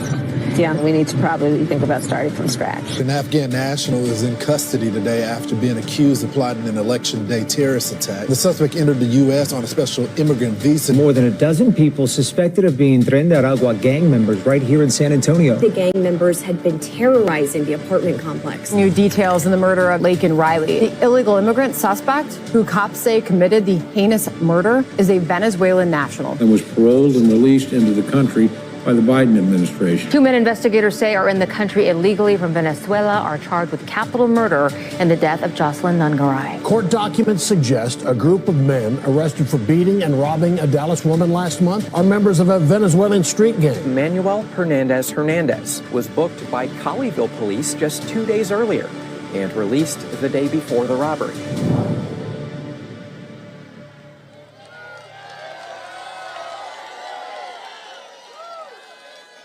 So, you know, crime rates all over the world are down. You know why? Every country, every single. Last week, the great Tom Homan, do you know Tom Homan? He told me last week 168 different countries were represented that violated the border. Countries that you never even heard of. Some countries, you've never even heard of them. And some of the most vicious criminals. And Kamala said a few weeks ago that the people that we take in are much nicer than our criminals. No, they make our criminals like the nicest people you've ever met. The only good thing is they do. Our criminals are considered extremely nice by comparison to the people that we see. They'll cut your throat. And the next morning, they won't even remember. This is what they do. These are really bad, these are really evil people. And they also have terrorists coming in, and they have the drug lords coming in, and they say, if you ever come back, we're going to kill you. So we're stuck with them, but we're not stuck with them. They're going back. They're going back very soon, very quick. They're going back, and they're going back fast. And if the countries don't want to take them back, I just say very simply, that's okay. We're going to tariff every damn product you sell into the U.S. And they're going to say, like they always have to me, sir, we would love to take MS-13 gang members back. We think they're wonderful people.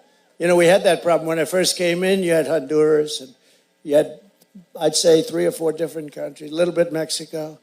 But you had these countries, and they wouldn't take their people back. And I said to one of the generals, I want to get MS-13 the hell out of our country. I really don't want to put them in our jail, but I don't want to come back because it's too expensive. So we put them in, and I said, General, I want them back. Sir, they won't take them back. What are you talking about? They won't take them back, sir. How much money do we pay that little group of countries? Sir, we give them exactly $750 million a year for economic development. You know whose development is? For the president of the country. That's whose development, for his house. So let me ask you, so we give them that? Tell them they're in violation of our agreement. Tell them we are sending them back, and if you don't take them, in fact, don't even say that. Just say we're not sending them any more money. They called up. Following morning, all 3, there were 3 countries in this case, so all 3 separate. They called up, said the same thing. Sir, there seems to be a misunderstanding. They said, no, Obama couldn't get them back. Nobody could get him back. Bush couldn't get him back. Nobody could get him back. I got him back. It took me about 1 phone call. So we said, no, there's no misunderstanding. You send them over in caravans and you don't take them back. You're going to take them back. And we're not giving you any more money. It's over. Your $750 million a year, it's over. Sir, we would be honored to take them back. This was a misunderstanding. It would be our great honor to take MS-13 vicious gang members back. We love them very much. And they took them back. It was like, no problem. You know, they used to put airplanes on the runway, so we'd have an airplane go up and it couldn't land. It'd come back. That was with Barack Hussein Obama. Have you heard of him? And we got them all back. We took them out. You know who took them out? ICE. And you know what she wants to do with ICE? She wants to get rid of ICE. I know some guys in the front couple of rows, and they're very tough, but they don't want to be in ICE. They don't want to be. They're not that tough. But we are known all throughout the world now as an occupied country. We're like an occupied country. We got people taking over parts of Colorado. We have people taking over other states. A lot of states don't want to talk about it because they're embarrassed. The governor's embarrassed. The mayors are embarrassed. But it's no different, really, than if we lost a war. But to everyone here in California and all across our nation, I make this pledge to you. November 5th, 2024 will be Liberation Day in America. Liberation Day.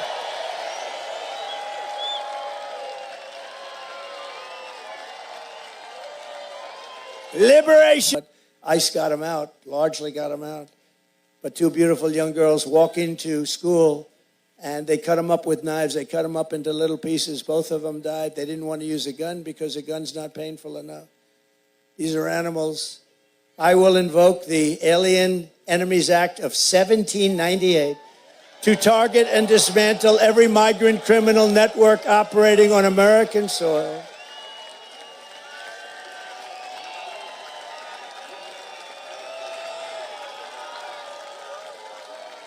And we will call it Operation Aurora. That's what we're going to, in honor of the people that have suffered in Aurora at the hands of this horrible gang, Operation Aurora.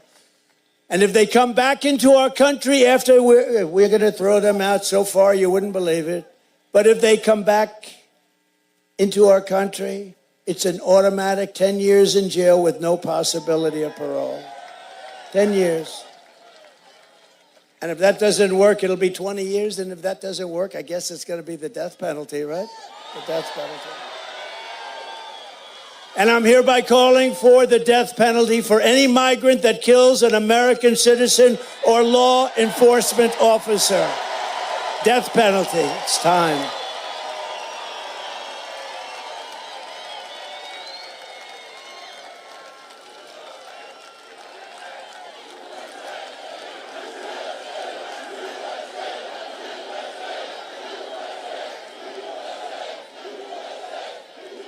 Kamala's mass migrants, she started this by letting people come in. No proof, no anything. They didn't need anything. There was no vetting. Just come on in. Where were you? Who are you? Don't worry, it doesn't matter. Murderers were coming in. Remember CNN? They had this young reporter, a young, beautiful young reporter, talking to somebody. Where do you come from? I come from Colombia. Oh, were you in jail? Yes, I was in prison. What did you do? Murder. That was the end of CNN for the night. They were not happy with it. When that happened, the cameras sort of shut off, immediately shut off. Now these people, because look at all, oh wow, look at all that press. Look at all the fake news. Wow. That's a lot of fake news. Man. That is a lot of fake news.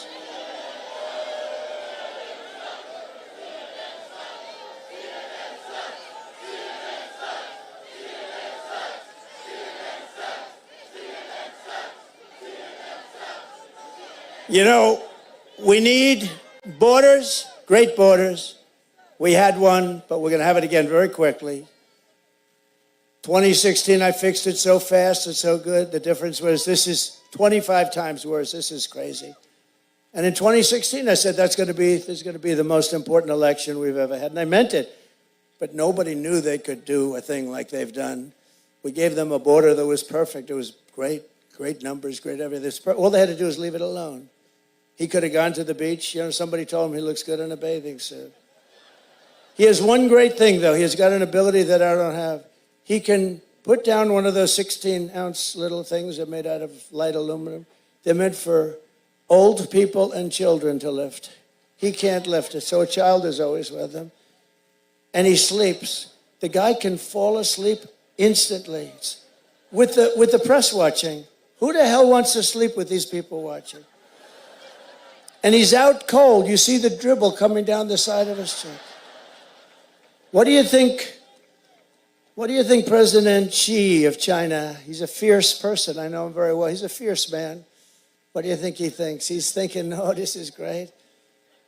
But he's actually better than Kamala because, believe it or not, he's actually a more intelligent person. Can you believe that? Did you ever think I'd be saying that Biden is more intelligent than somebody? Kamala's mass migrant invasion is also placing crippling burdens on local communities and stealing jobs, resources, and opportunity from African American and Hispanic American citizens. These people coming in are taking the jobs of African Americans that have had it a long time. Their unemployment rate is through the roof. Where do you hear the numbers? And also Hispanic American at a little bit less clip.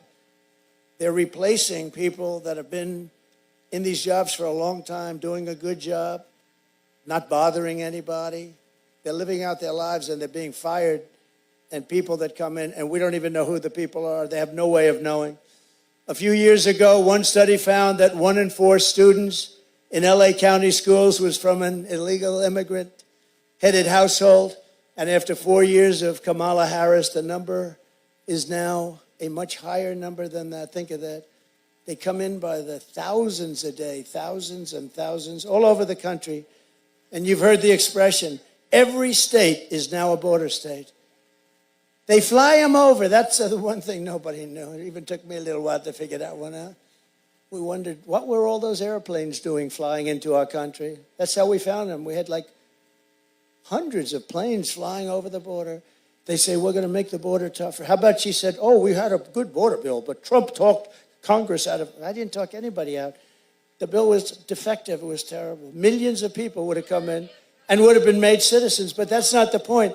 The point is they slowed it down so the numbers looked a little bit better, not much, but what they didn't do is stop airplanes from pouring in with thousands of people. Hundreds of thousands of people a year are flown into the middle of our country. In other words, they're sick, and that's what they want. That's their policy. You know, they were trying to convince us, yes. All of a sudden she said, yes, we can do. For 3.5 years, think of this. She was saying the other day, yes, oh yes, we want to have a border. All of the first time she ever said it, she almost threw up when she said it. But the numbers were looking very bad for her, the poll numbers. She was getting trounced. She was getting trounced. And then all of a sudden she said, no, we'd like to have a wall. We'd love to have a wall. Remember me? I said wall. And Mexico did pay for it. You know, they gave us thousands and thousands of soldiers. They paid more. Remember, because there was no vehicle for that. I just want to set the record straight because I do everything. We got thousands of Mexicans patrolling our border, free of charge. I said to the head of Mexico, the president, a very good guy, he's a socialist, but these are minor details.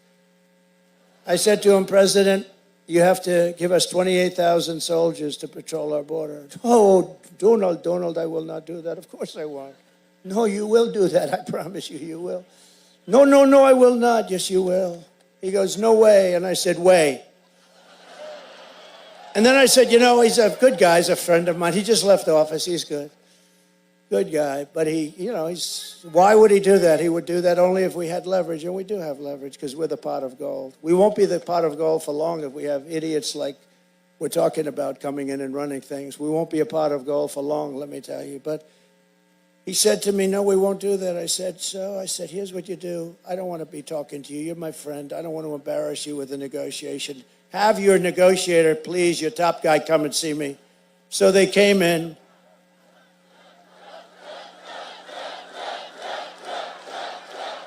What is...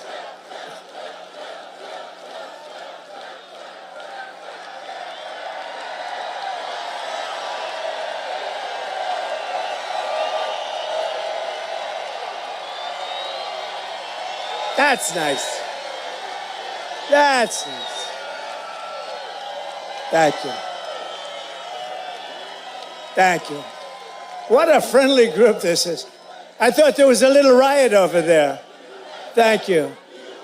That's very nice. Thank you. Thank you, everybody. Thank you very much, everybody. That's very nice. Thank you over there. I can't even see them. It's so far away. Thank you very much. They probably can't hear us, so they might as well get into the act because it is far away. This is crowded. But just to finish the story, so I said, the guy comes in wearing the most beautiful suit I've ever seen. In fact, I wanted to say, who's your tailor, but it wouldn't be a good negotiation.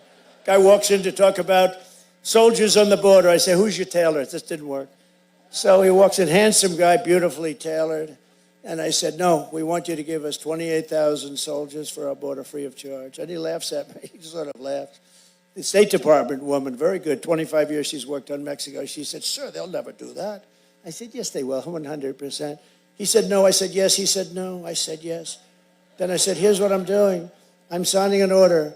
Every frickin' car that you sell into the United States is going to have a 50% tariff.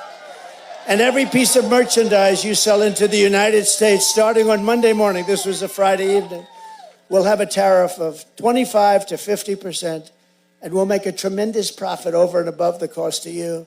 He said, may I have a minute, sir, and call somebody? I said, you're going to call the president, right? Yes, I am. Came back. I said, do me a favor. I'm very late. You know, they're trying to impeach me, and I have to work on that a little bit more. These sleazebags. I've been under investigation more than Alphonse Capone. Think of it. And they consider me to be a great president. Nobody did what I did. Nobody. So what happens is this. So he comes back 2 minutes later. Sir, I'd like to report that it would be our honor to give you thousands of soldiers, sir. We would love to give them to you free of charge, sir. I said, thank you very much. Thank you very much. So we gave, Mexico was a big contributor. I just wanted to set the record straight, you know. Remember when I said if they don't give, we're going to build the wall 10 feet higher? I was going to do that too. The massive costs of illegal immigration are now being experienced by communities all across the country and are destroying your children's education, their safety, and indeed their lives. Your children are in danger. They can't go to school with these people. These people are from a different planet. Kamala is turning us into a third world nation. That's what happened in San Francisco. When she was the DA of San Francisco, the things she did, she started that whole decline. With our victory, he says, Willie Brown.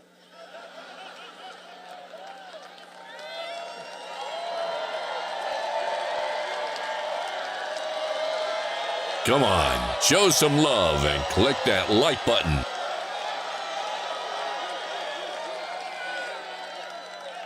Who said that? Who's the guy? What? Stand up.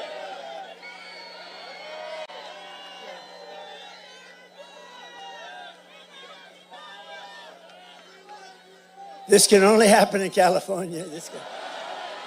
Yes. Yeah. I didn't say it. Remember that. He said it. He said it. He said it. Do you remember when a man, we're talking about this guy, Chris Christie, he went off the reservation, right? We have some people, and some guy shouts out to me, "He's a fat pig, sir." Nobody heard it but me, but it was still, he said it. "Sir, you should not call Chris Christie a fat pig, please. He is not a fat pig. You shouldn't. You're very rude, sir. We're going to have to throw you out if you do it again. He is not a fat pig." And you know what? The press, they're saying, that son of a gun. They couldn't even report this, sir, because I was defending, because you're not allowed to use the word fat. You can use any word you can use. You cannot call somebody fat. That's not allowed anymore. You lose your job, you lose your life. With our victory, we are going to become, and quickly, the greatest, strongest, freest, safest, and most powerful nation the world has ever seen. And on day one, I will close the border and I will stop the invasion of illegal criminals coming into our country. And despite all of the damage that she has done to this state and to our nation in the past 4 years, she's the worst. She's terrible. She's terrible. Thank goodness she doesn't have much energy, because if she had real energy, she'd really be bad. Kamala Harris said this week she can't think of one thing, not one thing, that she would do differently. Take a look. I'll show you a few. Would you have done something differently than President Biden during the past 4 years? There is not a thing that comes to mind. I stood there on the tarmac watching you check your watch. The chaotic and deadly U.S. evacuation from Afghanistan stunned Americans and the world and cost the lives of 13 U.S. soldiers. Would you have done something differently? There is not a thing that comes to mind. More than 13,000 illegal immigrants convicted of murder have been caught at the border and then released into the United States. An Afghan national is in custody today after being accused of plotting an election day terrorist attack. The suspect entered the U.S. on a special immigrant visa. Gut-wrenching new details in the murder of Georgia nursing student Laken Riley. The illegal immigrant suspect, who cops say committed the heinous murder, is a Venezuelan national who crossed the unsecured southern border back in 2022. 2 men investigators say are in the country illegally from Venezuela are charged with capital murder in the death of Jocelyn Nungaray. A fifth illegal immigrant accused of attacking 2 New York City police officers over the weekend showed no remorse or regret. Would you have done something differently? There is not a thing that comes to mind. Only 18% say the economy is in excellent or good condition. US inflation has hit a new 40-year high, increasing by 9.1% over the financial year. The cost of homes have spiked. Home buyers need to earn 80% more than they did in 2020 to afford a house. Were you the last person in the room? Yes.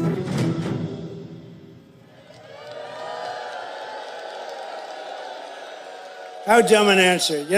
Their whole campaign is based around the fact that she's not going to do what Biden did. And then I was watching that one live. I got to watch my things. It's part of my business, right? It's like a little different. But I had to watch it, and I said, this is going to be a killer answer. I assumed she was going to go through a whole list of things that she'd do differently. She said she wouldn't. The worst president in history, and she said she'd do it the same. That answer, that she would do nothing differently, is a totally disqualifying answer. It disqualifies her from running. Think of this, 86% of the country feels that we're on the wrong track, and she's giving it. Can you imagine? 86% record of the country feels that we're on the wrong track. Doesn't that tell you something? It tells you we got a problem. I actually worry about the next 3 months. I really do. I worry about the next 3.5, 4 months. We'll end up in a world war because of the people that we have. And if you're on the wrong track by that amount, how can you keep someone who has stated plainly and clearly that she would do nothing? She'd do nothing from Biden. With your vote, I will act with urgency and speed to save America and to rescue the people of California from Kamala Harris's atrocious failures. I will very quickly deflate. We are going to take inflation and we are going to deflate it. We are going to deflate inflation. We are going to defeat inflation. We're going to knock the hell out of inflation. We're going to use a thing that we have more of than anybody else. It's called liquid gold, oil and gas. And we're going to make America affordable again. For all of the working people struggling under the highest tax state in the nation, we will have large tax cuts. We're going to give large tax cuts for workers, and we will, ready? No tax on tips. No tax on overtime. And no tax on Social Security benefits for our seniors. None.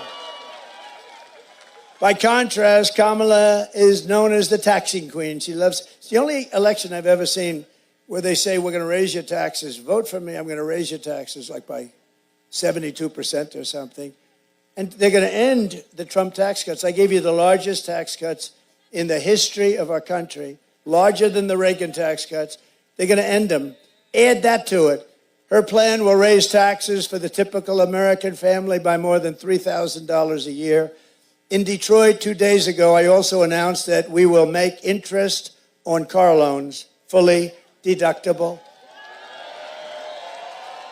Because affording a car is essential to restoring the American dream. You know, we've lost the American dream in this country. We have lost it for our young people. They want the American dream. They want to have a great life, like Elon Musk. They like his life.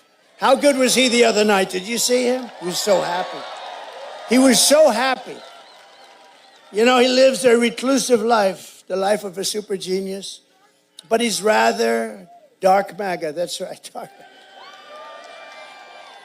He's a different kind of a guy. He's great. He's great. He sees a hat. I didn't even know we made him. It's all black with black letters. That's called very subtle, right? You hardly even see Make America Great Again. He fell in love with it, and he wore it. I don't think he's taken it off in weeks. No, he wore it. And I said, what is that? He said, it's dark MAGA. I said, Elon, that's the coolest thing I've ever seen. Anyway, he gave us the best endorsement he endorsed me a few months ago. He said, if Trump doesn't win, it's probably the end of our country. He means that too, by the way. He means that. And you know where he is today? He's campaigning in Pennsylvania for me. That's how good. He feels it's so important.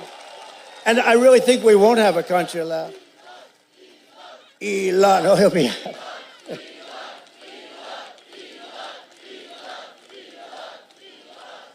He's a great guy.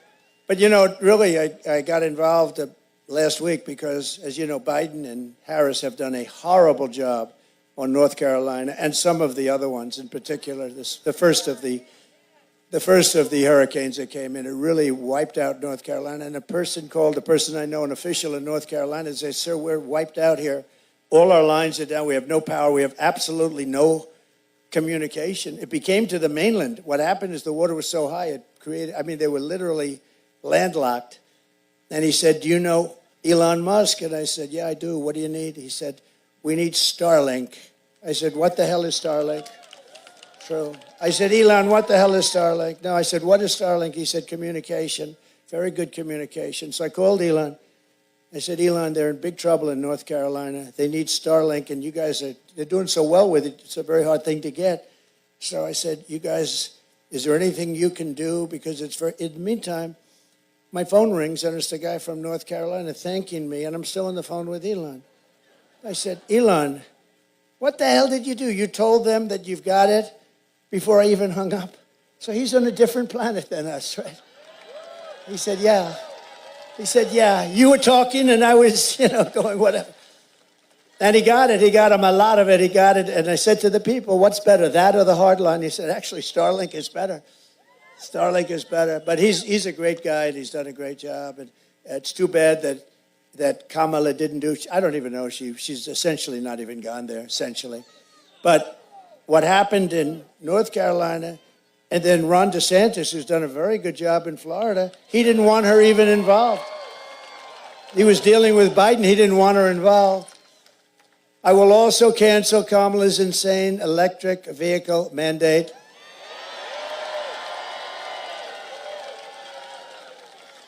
Isn't it crazy? You guys, you have brownouts, blackouts. California has brownouts and blackouts every weekend, every day. And now he says, let's go all electric cars. These people are crazy. And you know, the thing is that, and they're great, I like electric, but you know, they're for a certain market. You know the amazing thing with Elon? He makes the Tesla. He's never, and he's a friend of mine, he has never called up and said, would you do me a favor? Would you lay the hell off the electric car? Because he understands he's got a great market. It's a smart market. It's a more expensive car. It's got some great things and some assets, but you also have to let gasoline-propelled cars in and hybrids in. You know, they're, they have another one now. You ever hear about the hydrogen? It's hydrogen. The problem with hydrogen has one fault. Somebody said it's better than everything. Got one fault. If it blows up, you're not recognizable. It's true.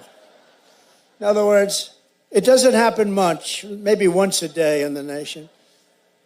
If the hydrogen car blows up, it's gone. You're gone. Your wife looks at a tree and there's nothing but blood on the tree. She said, I just can't tell. Is that my husband? No, these are serious problems. They wanted to give me one. I said, no, thanks, I don't want one. No, I'll take electric, I mean, frankly. So, but isn't that something? Elon never called up, and he never said that. I swear to you, never said it. And he said, or as Biden would say, oh, no, I'm not kidding. You remember when he'd say, yes, we've been threatened with war by Russia. No, I'm not joking. He always says, I'm not joking. About the no, I'm not joking. I don't know if anybody understands that, but he's a weird dude, I'll tell you. They called J.D. Vance and me weird. How about the vice president, her and Biden, the combination? But by the way, how good a job did J.D. Vance do the other night? Right? Our J.D.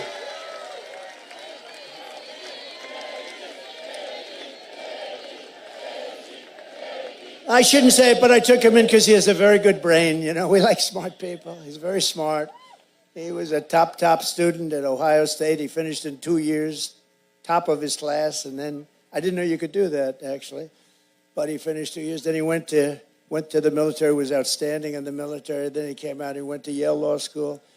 And he and his wife were like top students. And I sort of picked him a little bit for the brain.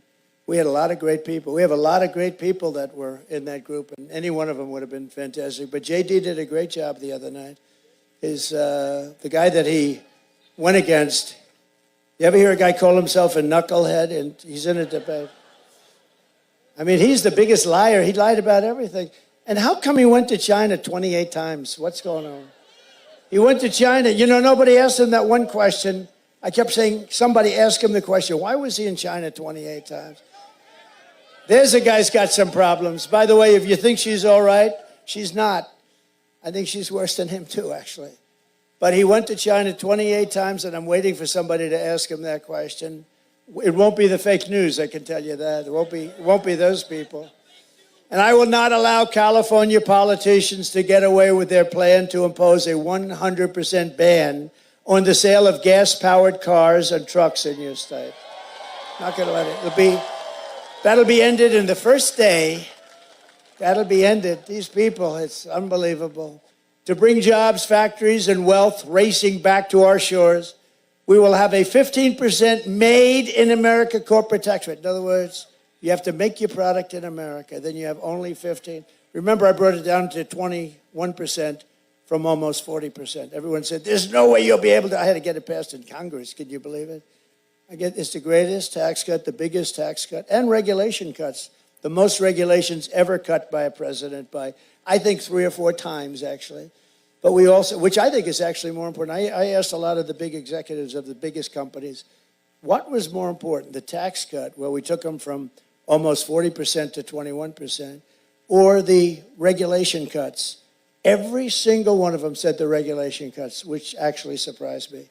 But it was the regulation. But I got you down to 21. And 21 is highly competitive with other countries. You know, we're dealing with other countries because they'll take our businesses in 2 seconds. It's not like, oh, gee, you know, you're not going to give them and they're going to sit still. They don't care about our country. Many of them aren't even from America. They're not from the U.S.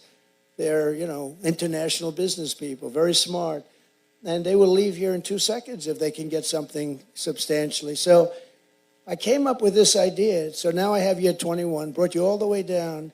And I said, if you make your product here, you don't have to pay 21, you can pay 15. And people called me from all over the planet. I got calls from the top guys on Wall Street. Who the hell gave you that idea? That's so good. And I oftentimes say, it's like the paperclip. Somebody came up with the idea for a paperclip 100 years ago. They look at it, and everybody looked at it and said, why the hell didn't I think of that? It's like the same thing, right? And for those who don't make their product in America, they'll be forced to pay stiff tariffs for the privilege of competing with our cherished companies and stealing our jobs, our treasure, our wealth. And we will take in hundreds of billions of dollars in tariff to the benefit of American citizens and pay off debt, or we're going to take care of our, you know, we owe $35 trillion. We're going to start cutting it down very quickly. We'll be able to with growth. We call it growth. But we're going to do that. We're going to protect these companies with tariffs. Remember this, in many years, many decades, China never paid 10 cents. And what they did to our country was incredible. I took in hundreds of billions of dollars in tariffs and taxes from China. I don't think they liked me, but actually I liked them. And we actually had a very good relationship, President Xi and myself. Somebody said, what kind of a man is he? He's a fierce person. He is. He's a very smart guy. I hate to say brilliant because every time I call him brilliant, the press says, he said the president, well, he is a brilliant guy. Got 1.4 billion people. He rules it with an iron fist. And the press gets upset when I say he's a smart man. I would think he's a smart man, but actually he's somebody that we can. The worst people are the enemies from within. The sleazebags, like a guy that you're going to elect to the Senate, Shifty Adam Schiff. He's a sleazebag. No, this guy. No, he's a major lowlife. And because of the fact that, you know, they send millions and millions of ballots someplace. They send them all over the place. California, you don't have anything like a voting booth. They take ballots, they just send them all over the place. They come back and they say, oh, somebody won by 5 million votes. And it's so corrupt, so corrupt. But you're going to have Shifty Adam Schiff. One of the true, I know him well, because he conceived of the Russia hoax, right? The Russia hoax. He is a bad person. He's a sick person. Not a stupid guy, but he's a sick puppy, that guy. One of the least, I'm not allowed to say this because this could cost you your president, because you're not supposed to talk about somebody's looks, and so I won't. But to me, he's one of the least attractive human beings I think I've ever seen. Not a stupid person. He's got the smallest neck I've ever seen. No. He's got the smallest neck. His neck is like so small, and his head is large. So he's not being held up by much. I can guarantee you he will not be playing for your local football team, I guarantee. But we're pleased to be joined today by some incredible people and friends of mine and warriors, real warriors, representatives. Darrell Issa. Where's Darrell? Is he here? Darrell. He's a great guy. Matt Gaetz. Is Matt Gaetz? Oh, look at Matt Gaetz.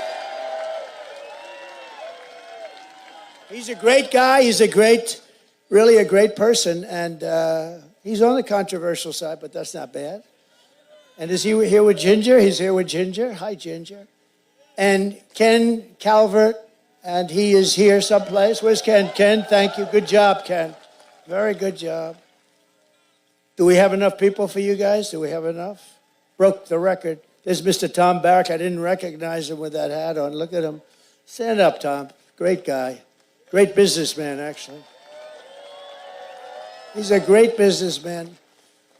But everybody needs to get out and vote for Ken, who's running right now. A radical California liberal is running against him, and I gave him a very strong endorsement. I put it out on Truth a little while ago. You saw that, and I want to mention, I heard you were here, and I want to mention, so good luck. Get out and vote for Ken Calvert, everybody.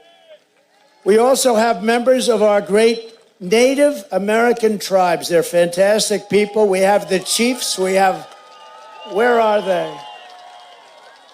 They're here. Where are they? They're phenomenal people, and they're doing a beautiful job. They're great. And we also have a lot of farmers here today. You know, we do very well with the farmers, but the farmers are having a little rough spot because Biden and Kamala are not doing their job. You know, I never use the word Harris, you know, because if I say Harris, nobody knows who the hell I'm talking about. I say Harris is doing a terrible job, and they go, who the hell is Harris? It's a funny name, you know. It's a name, you know what I'm talking about, Tom? It's a name that nobody knows what the hell I'm talking about, so I call it Kamala. We also have a really great governor that I've gotten to know really well in the last 6-7 months, and he's doing a terrific job. Spencer Cox of Utah, and he's here someplace. It's a big crowd. He's here someplace amongst 100,000 people. Former National Security Advisor Robert O'Brien, good man. Thank you, Robert. And you know, Robert went out and got all of the top people in government, 300 and something of them, right? More than 300. And he went out and got them all, and they all came in the last couple of days and endorsed Trump. They said Trump is the greatest president we've ever had. 300 the top. We only had one problem, Matt. The press refused to cover it. Robert, all that work. But we had 300 the top people in the country. In fact, people that didn't even like me totally said he's great. I don't like him, but man, was he good, because I protected our country. And that was great. But the press hasn't picked it up too much. I'll have to give it to Matt Gaetz. Robert, give him a list. You know, if that were Kamala, they'd make it headlines. With Trump, 300, much more than they had. And these are much better people than they had, too, that I can tell you. Because remember this, I kept your country safe. We had no wars. And I'll keep you out of wars. But we did have one which I had to finish up, ISIS. It was supposed to take 5 years, and it took me 2 months. We also have a man who's a really fantastic person. He's really great. Did an unbelievable job on lots of things. He actually started off as the ambassador to Germany. And the greatest day in Angela Merkel's life was the day I took him out to promote him. She said, oh, my God, thank you. He drove Angela crazy. And that's a good thing, not a bad thing. His name is Rick Grinnell. Thank you, Rick. And he did a fantastic job. And Kash Patel is here, one of our real warriors. A real warrior. And also somebody that's doing a beautiful job out here, even though, I mean, sadly, when you send out 38 million ballots and just send them out, they come back. What the hell? We're going to have to work on that when we get in. We're going to have to work on elections. We need borders, and we need fair elections, and we're going to work on it. But she is doing a great job, and she says I'm setting all sorts of records. GOP chair, California, Jessica Patterson. Jessica, thank you very much. Thank you. Great job. Does really a good job. It's somebody else who was so fantastic today. He's tough. He's a sheriff, and he fits the role. He fits that role. And he had the most beautiful family I've ever seen. Like, everybody's like a perfect specimen. I said, Sheriff, you're great, but your family looks even better than you. And I liked him from the moment I met him, and I talked to him a little bit, because this was not an easy one to pull off, let me tell you. We had a lot more people than some people thought. A lot of people thought this was what we were going to have, but a lot of people said maybe we'd have 10,000, maybe 20,000, but they didn't say 100,000. But he pulled it off, and he pulled it off because he's tough, and he's smart, and he's proud of his state and his country. Chad Bianco. Thank you, Chad.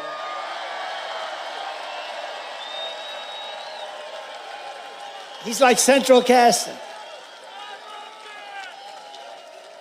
Thank you, Chad. What a family, though. Look at the family. Thank you. Thank you both. Great. Another man, he wrote a song. It went to #1 on all the lists. You saw it? We put it. That's right. He said, Tom McDonald. It's Tom McDonald. Tom? Where's Tom?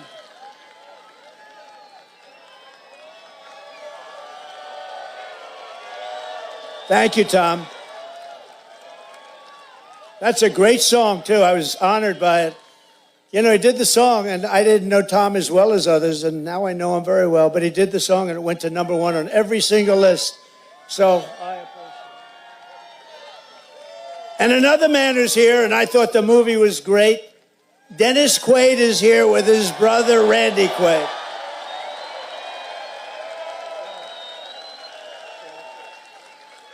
Two very good guys, and that movie was great.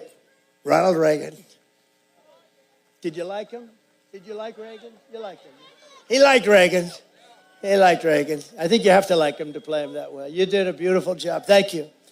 And a very rich guy. He owns this piece of land, and he's been after me for 3 years. Please use it. Just use it. We love you, sir. He's an unbelievable patriot, an unbelievable Republican. But you know what? That's less important. He loves our country. Al and Betty, we have to say, Hagen. Where's Al Hagen? Where is Al? Al Hagen. Great. Thank you, Al. Great property. Nice property, Al. I used to be in the business. Very nice. That was really beautiful. Thank you, Al.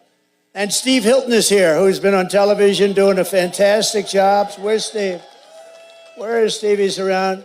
And we have a lot of other people. We have a lot of congressmen. We have some senators, but I've had it. That's enough of this stuff. But I also want to send our love to all of the people back east who are recovering from 2 really devastating storms, hurricanes. Our hearts are with those who lost a loved one or a home, and that was a rough one. God bless them all. Kamala Harris is grossly incompetent. She didn't do a good job. She's got to do a good job, and she didn't. But the most radical left vice president in American history, that's what she's known for. She did so bad in so many different ways, and we're going to get on to a much more pleasant subject. It's called the revitalization of our country. We have a situation in our country where we're not going to let people continue to destroy it. California has been horribly mismanaged. Nothing has been managed worse than water. Do you know water? It sounds simple. Oh, water. What the hell is water? I was with Devin Nunes. Did anyone ever hear of Devin Nunes? He's great. He got big awards for what he did. He's very brave. He's the one that figured out the Russia hoax with Jim Jordan, the great Jim Jordan. 2 great guys. He's now running Truth and doing a very good job. Truth. Get onto Truth. But Devin, I'm riding up California, and we're going up toward the north, and we look at this land. I said, why is it all so barren? And then right in the middle of it, you have like this little green spot that's so beautiful, so vibrant. He said, because they have no water. I said, oh, I didn't know you had a drought. Do you have a drought? No. We take all of our water way up north, and we route it into the Pacific Ocean. So instead of coming down to past the farms where you take the farms, I mean, you had thousands and thousands of acres that was dead, bone dry. And they tell me, farmers told me, it's the finest land in the country. It's as like Iowa land. It's the finest land in the country, but they have no water. Artificially, they reroute it because they want to save, there's a fish. Delta smelt. Anyone ever hear of it? And it's not just to this area. By the way, the Delta smelt is doing extremely badly, especially since it has no water. You know, they think they have a fish, and their way of saving the fish is not to give it water. Somehow that doesn't work. But you have a little Delta smelt, but you have other areas, so it's not like to this area only. And millions of gallons of water over a short period of time gets pumped right into the Pacific Ocean. They have like a giant faucet, like your sink, except 1,000 times bigger. It takes one day, they turn it. It's a big valve, it goes over, and the water pours by the millions of gallons. It pours into the Pacific Ocean, which for the Pacific is like a drop, just like a drop.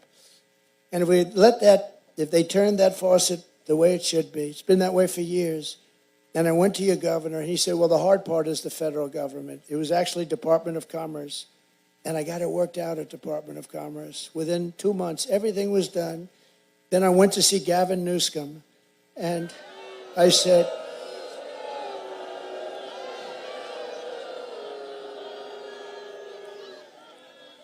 and they didn't want to do it. They had all sorts of, reasons, nonsense. They use the environment. Everybody uses the environment to stop things. But we're not going to let that happen because it was toward the end, and we're not going to ever let that happen again. You would have so much water. I read where in Beverly Hills and Bel Air, they want to bring you down to like 28 gallons a person. That sounds like a lot. But you know what that is? Like about a 7-minute shower. You spend a fortune for a house and you can't take a shower. So we're going to take care of our farmers. We're going to take care of your water situation. And we'll force it down his throat. And we'll say, Gavin, if you don't do it, we're not giving you any of that fire money that we send you all the time for all the forest fires that you have. It's not hard to do. We just had so many other things to do. I was working on 2 Russia hoaxes. I was working on impeachments. I was working on indictments. They went out of their way to keep me busy because they didn't want this to happen. They didn't want this. It could have happened to nobody else, believe me. But Devin has done a fantastic job. We are going to have, that farmland is going to be the most fertile land. One of the farmers told me, sir, it's the best land in the country. They won't give us any water. I actually said, oh, you have a drought? I figured they didn't have rain. He said, no, the opposite. We have so much water, we don't know what to do with it. But they won't let the water come down. I think these guys actually hate our country, if you think. I think they hate our country. With your vote this November, we are going to defeat this radical left country destroyer, her and him, and we're going to finish what we so brilliantly started. We have so many different things, and yet, we're very consequential. You know how I know that? Because only consequential presidents get shot at. You know that, right? It's true. Biden's got no problem sleeping on the beach. If I slept on the beach, it would last very short. Wouldn't be good. The Secret Service wouldn't be too happy. Kids, I want to go to sleep on the beach. Who the hell sleeps in front of the paparazzi, the media? How do you sleep in front of the media? The cameras are rolling and he lays down. And the amazing thing? He's out cold within 2 or 3 minutes. I could never do it. I toss and turn at night. I sweat, I toss and turn thinking about things and deals. How am I going to get China for what they're doing? How am I going to do this? I toss and turn and toss and turn. I then wake up, and then I go to work, and then I go late to bed. I toss and turn. He goes to the beach, he lays down, and he falls asleep within 2 minutes. He's stone cold out. They're always showing him pictures. He's stone cold out. I consider that actually a great ability. I'd like to have some of it, not all of it. I'd like to have a little bit of it. Maybe he can sell it. We would, because if he could, he would do it. I promise you. We will quickly become energy independent, and we will frack, frack, frack, and drill, baby, drill.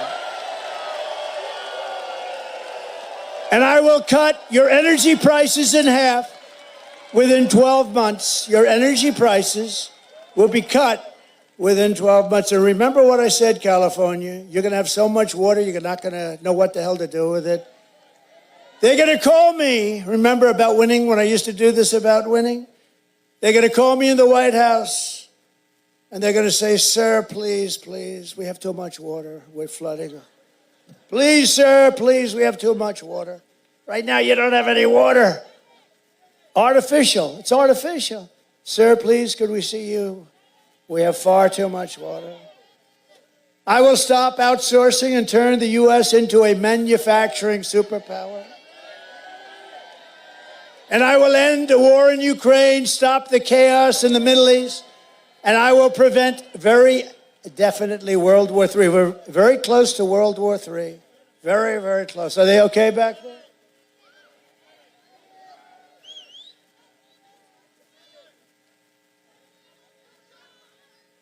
Take your time, doctor. Doctor, thank you. Is there a doctor? Doctor in the house? Yeah, take your time, please. Don't forget, they've been here for 2 days, 3 days. These guys have been here for a long time, so. Come on, show some love Take your and time. click that like button.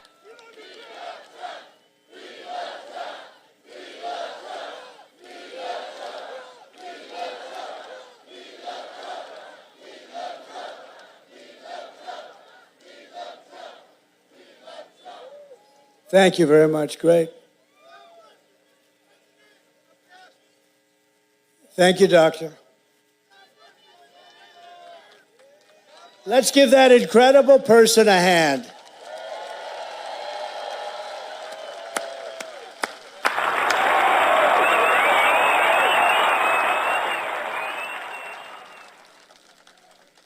Thank you very much. Thank you very much. They've been here, a lot of people have been here a long time. And I know you didn't notice it was about 100 degrees out today. It's not exactly cool up here either, but now it's pretty nice. In fact, now we could go on all night. It's starting to get very nice. We go all night. Right? Front row Joe stands up.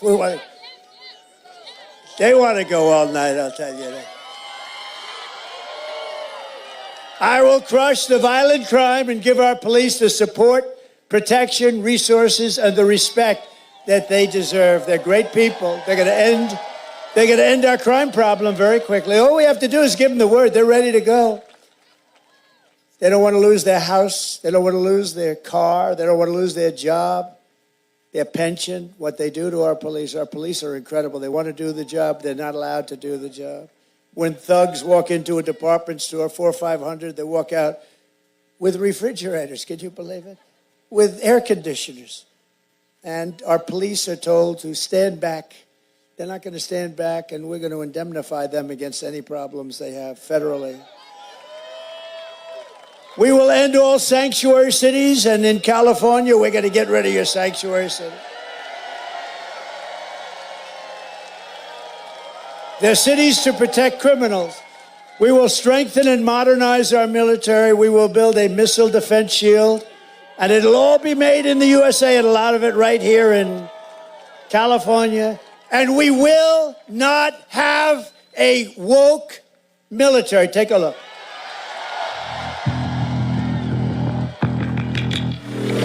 All right, so this is that cut I was telling you about beforehand, where he is talking about the woke military, and he uses the movie Full Metal Jacket, as well as some clips of some, how can I say that, woke DEI Transformers. This is so late into his speech, I didn't think he was going to run it, because normally he runs it earlier, but he's running it right now, and I thought maybe he's in California, he won't show it, but there's a part in this video where a couple of the soldiers in the military right now are in military garb, and then they do one of those flash things, and they come back and they're all doodled up in Transformer gear, if you know what I mean, and I think you do. So, unfortunately,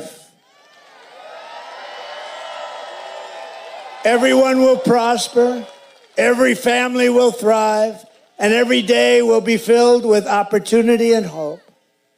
But for that to happen, we must defeat Kamala Harris and stop her radical left agenda once and for all. And we want record numbers. We want to make it too big to rig. We want to go out and have record numbers. Get everyone you know and vote. After all we've been through together, and we've been through a lot, we've watched our country disintegrate right in front of us. We stand on the verge of the 4 greatest years in the history of our country. I think we can do that. I think these have a chance to be the 4 greatest years in the history of our country.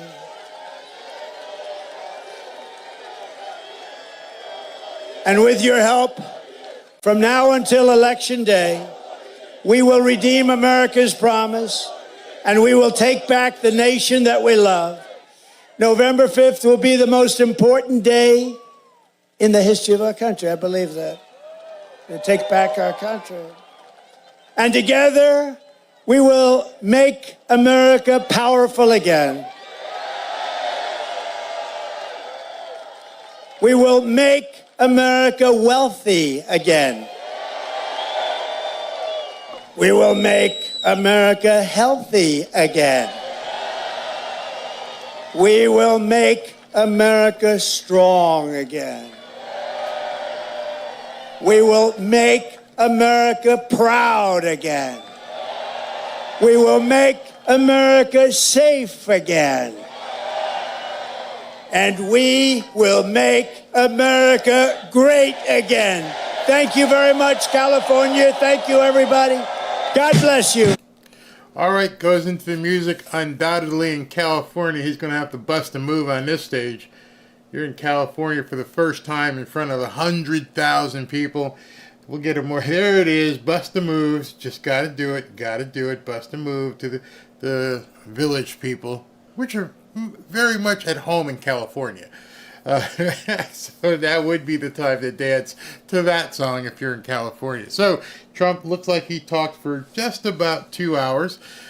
Interesting, and many of you noticed it during the comments. I saw that people were saying these people seem much more subdued than the other rallies you have seen.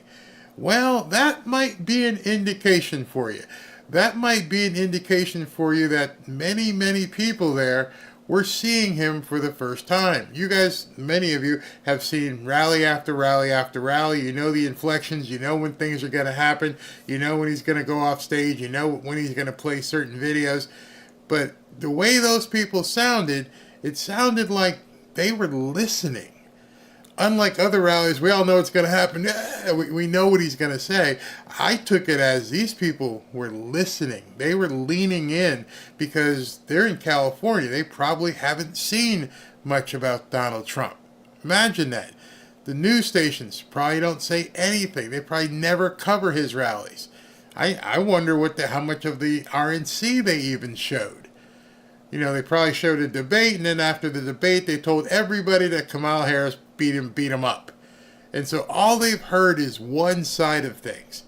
And tonight, they got a chance to actually hear this man speak. And what was very interesting is behind the stage back there, as Secret Service is walking him off, or he didn't care. He walked up to the crowd. So if you guys can't see what's going on, up against the barrier there, he's still dancing, and those people are going crazy right up there. I'm sure Secret Service is like, can you please get out? Can you please get away from there, and can we go? But if you notice, there were black people, there were white people, there were young people, there were old people, and now after his speech is done, these people are fired up. So you got to wonder what Californians are going to do. They're going to come out in the news tomorrow and they're going to say it was hate-filled. And oh my God, it was all so offensive. He showed, you know, Transformers dancing and made fun of them. I'm sorry. I'm sorry. If your nipples hurt, that's on you. If you're having a problem and you're worried because, you know, he said some things, that stuff is all going to change very soon. He gets in office. All this stuff that you guys have had a problem with for the last 4 years and tried to ram down our throats, you better be adults and start dealing with it. You know, here's another sound effect for you. We're over it. We're done. I don't care. I don't care how you feel anymore. Enough of your feelings trying to push them upon everybody else and tell me I can't use this word, I can't use that word. You know, we can't say that. Okay, it might be offensive. You're offending us. With your crying and whining and bitching about being offended, you're offending us. It's time that we turn it around and let you know it's about us. It's about the people who want America not to be this eyesore that it's become. So I think he talked to a bunch of people tonight that he normally doesn't talk to. Out in California, we have no idea who has heard him speak. We don't know what they've covered out there. I would probably think at this point Gavin Newsom has kept a strong handle as to what people are allowed to see. It's probably almost communist out there already. The whole thing with the water situation, because you know I don't even know what the environmentalists are doing. It's saving the green fox or something. It's ridiculous. We're Americans. And at this point, California, Adam Schiff, Nancy Pelosi, he didn't even mention him, but what's the other guy's name? Swallowwell, Eric Swallowwell, that idiot. I mean, it seems like every politician from California is a complete nut job. Well, I think Trump spoke to some people today he normally didn't speak to. We'll see. Will he win? Will he win California? I don't think so. I'm a realist. I don't think they're going to ever allow him to win. I don't think they're going to allow any Republican to win California again. However, like I said earlier, it now allows him to basically talk to people in the middle. And if people in the middle had a chance to see this, they're like, yeah, guy makes sense.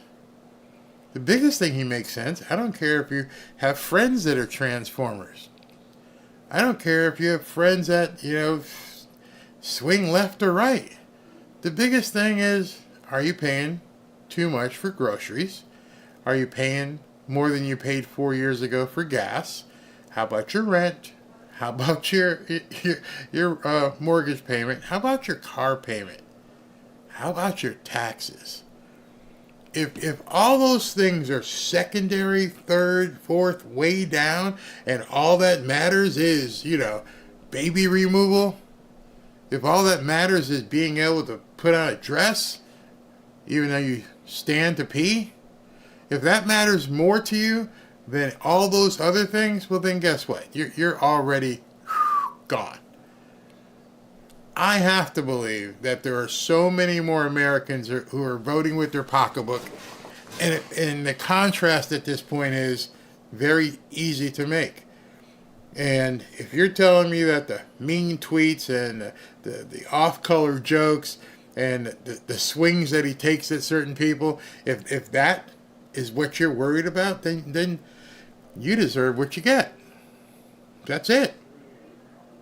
If you want to slide into communism because you're a lazy fart and you have no aspirations, you don't want to do anything, and you think this opportunity economy stuff somehow isn't full of unicorns and fairies, then you deserve what you get. But the rest of us, we understand the hard items. We understand our bank accounts. We understand our paychecks. We understand April 15th. We understand our mortgage payments. We understand everything about what impacts Americans. And we're not alone. You and you and you all are impacted by the exact same thing. Do not, I'm telling you right now, you people in California, do not Californiaize my America. Y'all want that? Julia Roberts, you're okay with that? Whoopi, you're okay? Y'all can have it. Enjoy yourselves up there. Why do you need to worry about what we want to do? Whoopi, George Clooney. You ever notice those people never talk about the taxes? They just get behind there and say, I support Kamala Harris. Well then, Californiaize some other states that care about you. Why are you trying to force your ideology on us? We don't want it. If it was a good idea, we'd accept it. We're not stupid people. We have our God, we have our religion, we have our guns. We just don't want your ideology. And if that's going to break the bank for you in terms of being able to vote for Trump, then stay there. Stay in California. I don't care. But stop trying to throw your stuff down my throat. I am so sick of every other month being some rainbow-colored month when you represent this much of the entire population. You would think that California is 70 or 80% fluffers. It's not true. You would think the rest of America is 25 or 30% of the fluffies. It's not true. It is like this. But you wouldn't know it because every single thing you're trying to do is to ram that down Americans' throats. And what you guys have to realize and begin thinking about is, why? Why would you want this alternative lifestyle to be so mainstream that it affects kids in high school, college, grade school? What does that do for you if many more people, it begins to grow, if many of those people become Transformers and, the Rainbow Coalition? What does it do for you? It's sinister. I can't really say it all here. I'm going to be touchy, but if less and less and less Americans are procreating, what does that mean? Well, it means they get to replace them. You know, but they call this conspiracy theorists. Go look at the birth rates. Go look at American birth rates and see if it doesn't coincide with the amplification of transformers and rainbows. Look at those two charts. Oh, this is going up, my promotion of the rainbows. At the same time, the birth rates are going down. Could that be coincidental? No, there are no friggin' coincidences. In this country, the way they operate and the way they do propaganda, there are no coincidences. The rainbows, the birth rates. Just go look that up. Because I showed you a chart a couple nights ago when all the talks that happened, and it just happened since like 2018, 2019. There's a reason why they take out the megaphone through the entire month of June. And other months as well go.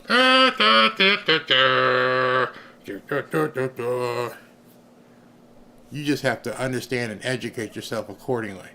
And then you'll understand why they do what they do. Hi, Barry. I like the name Aragonians used California. Yeah. My body, my choice stance is very selfish stance in that it does not take into account consideration of others. Yeah. Well, you know, I want to go a step further from the my body, my choice. Because to me, what I'm going to tell you, the phrase I would use goes much further. My mind, my choice. I am a walking, talking, thinking adult male.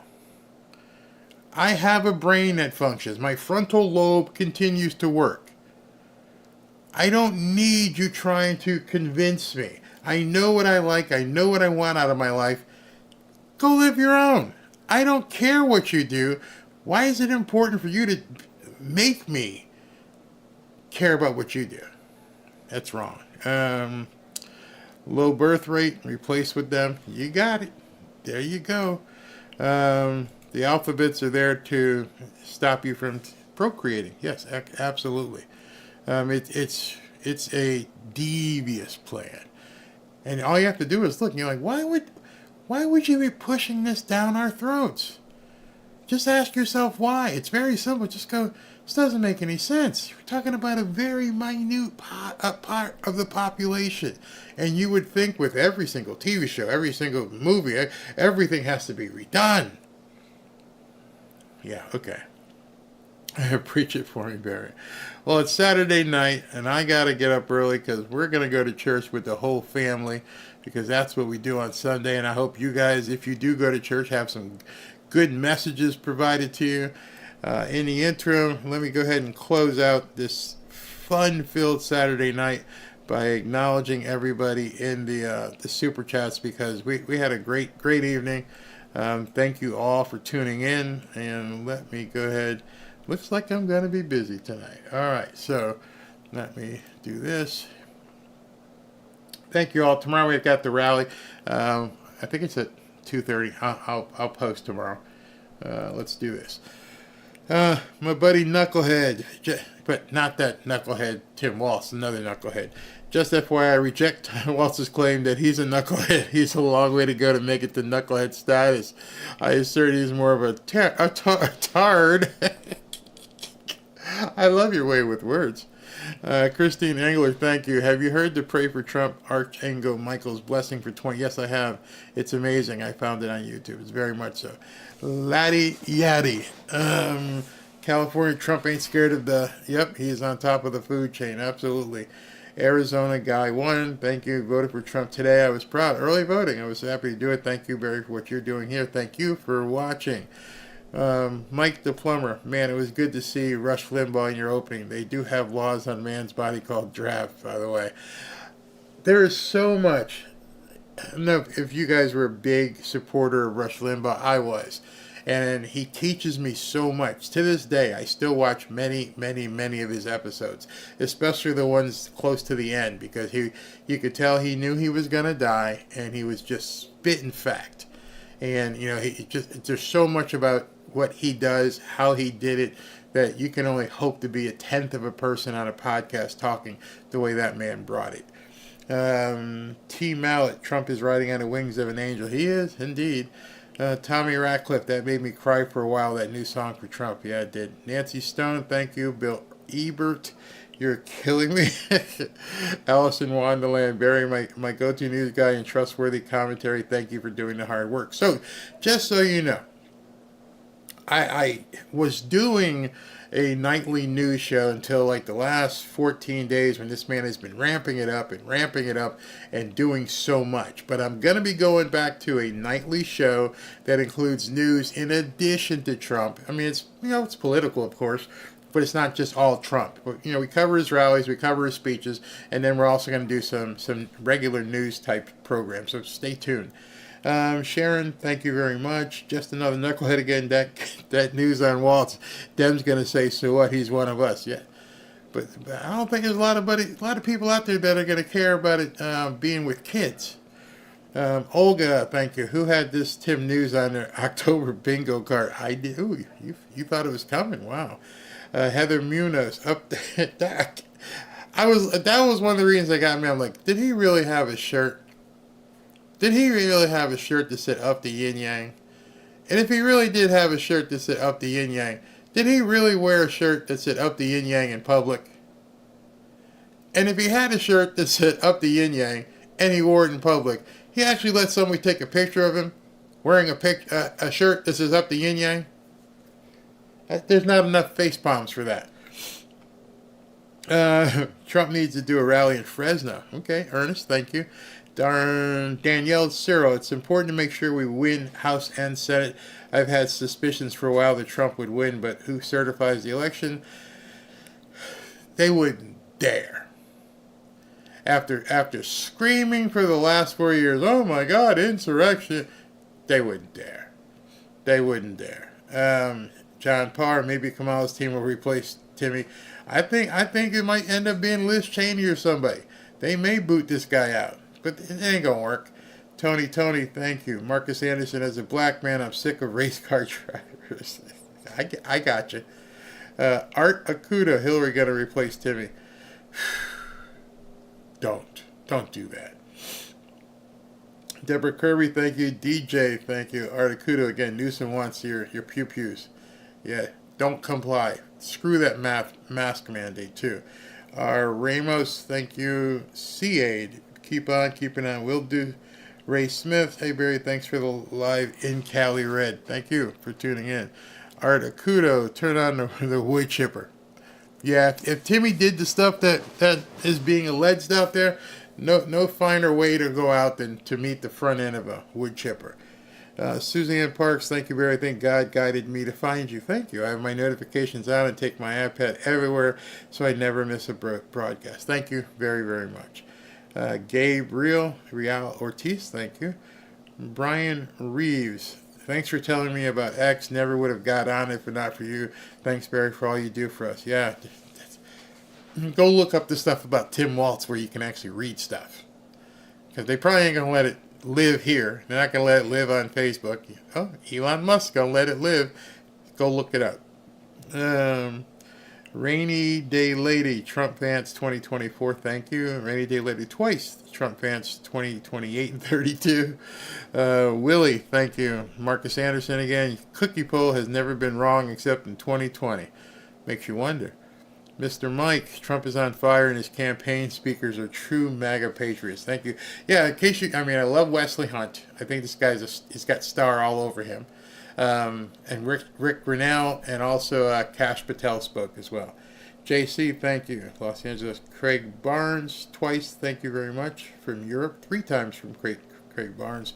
Michael Adamczyk, vote Trump and save yourself, thank you. Craig Barnes, 4th. Import UK, our Prime Minister, that guy, with Trump 2 days ago. UK thinks looking good for Trump. It's got to happen. Save the world. Estrella, Severns, hi Fanfare family, watching Trump live in Coachella and Barry on my phone. Thank you very much. Wow, you're at the event. Awesome.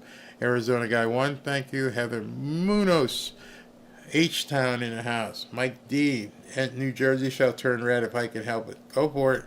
Linda Thornburg, thank you. Anna Smith, I'm in a tough spot right now because my sister and brother-in-law are very far left. I love them to death, but I worry that if they find out I'm voting for Trump, they might disown me. I've seen them do it before to other family members. Okay, so I see you've got a couple more, which I thank you for, but here's what I'm going to tell you to do. I want you to go to those family members. Don't talk about Trump. Don't bring it up. Ask them how things are going, blah, blah, blah. And they're going to tell you. And say, could you live... You know, hey sis, I'm just wondering, I've been doing some calculation myself here. Could you live on 30% less income? And let them chew on that. Could you live on 30% less income? Don't even mention Trump's name. See what they say. Could you keep your job if you weren't allowed to use your car?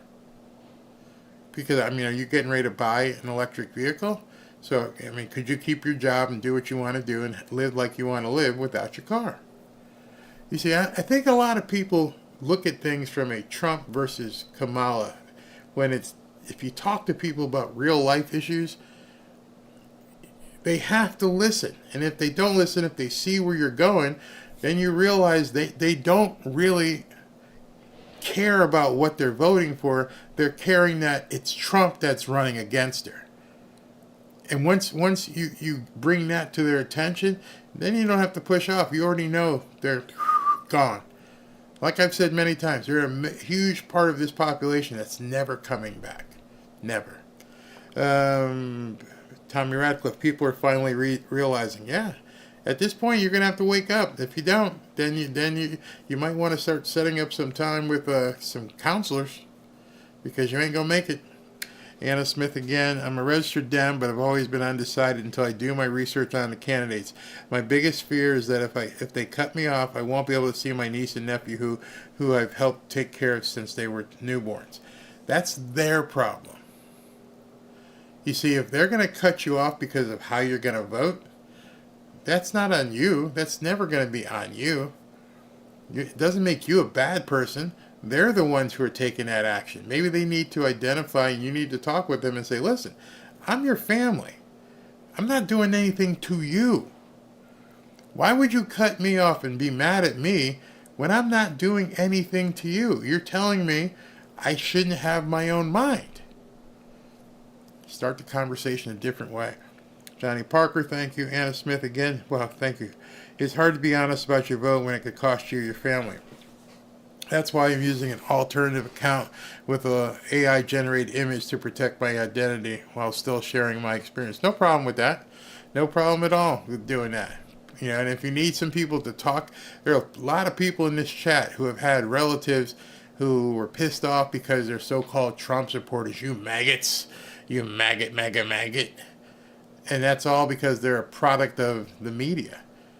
And so I always, like I just told you in the last couple of minutes, turn it around and make it real.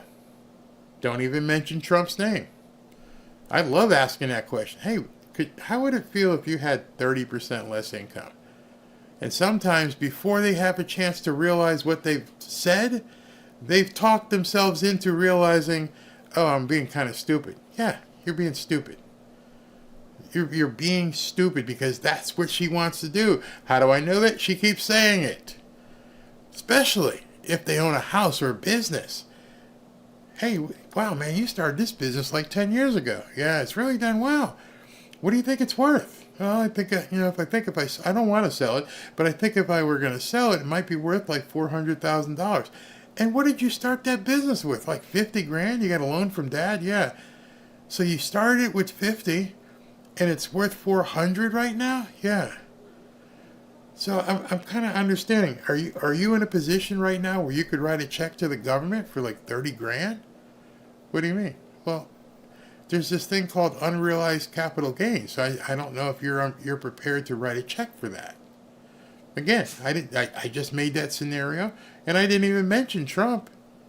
I'm going to hit you right where you are, and I want you to be honest. If you're not honest, it means you're gone. You can't even deal in reality. Really simple. Teresa Granger, thank you. By Angel, thank you. Susan Cummings, Jesus Lord, have mercy on us all. Exactly. Truth be told, God help us here in California. Yeah. Bronx for DJ, says Joy Rez. Anna Smith again, thank you. If you don't have anyone in your community who's knowledgeable about AI, I'm pretty knowledgeable in it. Feel free to ask me anything. Anna, my community on Twitter is going to be open on Monday. I'd love to have you in there and basically telling people about it. So look for that and just go ahead and, maybe right now just go ahead and follow me on Twitter until we open it up. Do your own research. When 18% of Americans saying the economy is great, so 18% of people need a mental hospital. Yeah, they're hiding. Sharon O, Ventura County for Trump, liberty, justice, and retribution. Thanks for another watch along. Thank you. Arizona guy again, thank you. Skunky, Elon's interview with Tucker was amazing. If you didn't see it, go find it. That's very easy for you to find it. Just go back on my channel and look for my show about Elon and why they really hate him. Monica, ask your pastors to tell Christians to vote. Yeah, get off your butt. Get off your duff.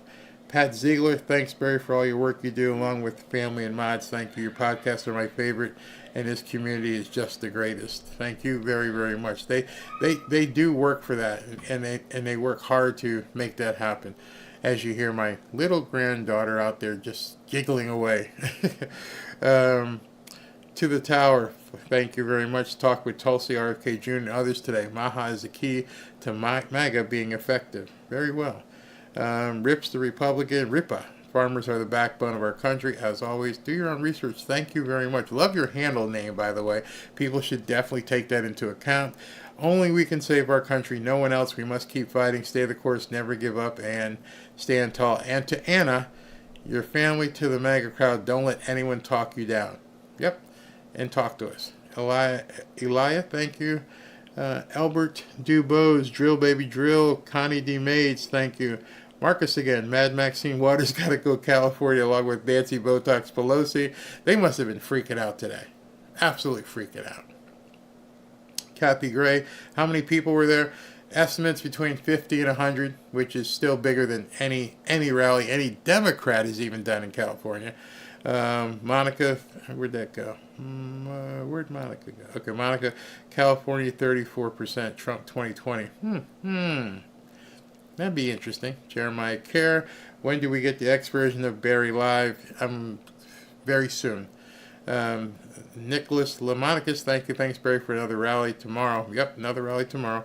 If Trump wins California, miracles exist. Miracles already exist. Doesn't have to win California to prove that.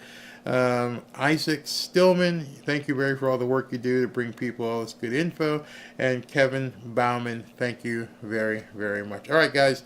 10:19. Thank you for joining me and being here for what amounts to almost 3 hours. Thank you very, very much. Talk to you guys tomorrow afternoon when he goes at his next rally.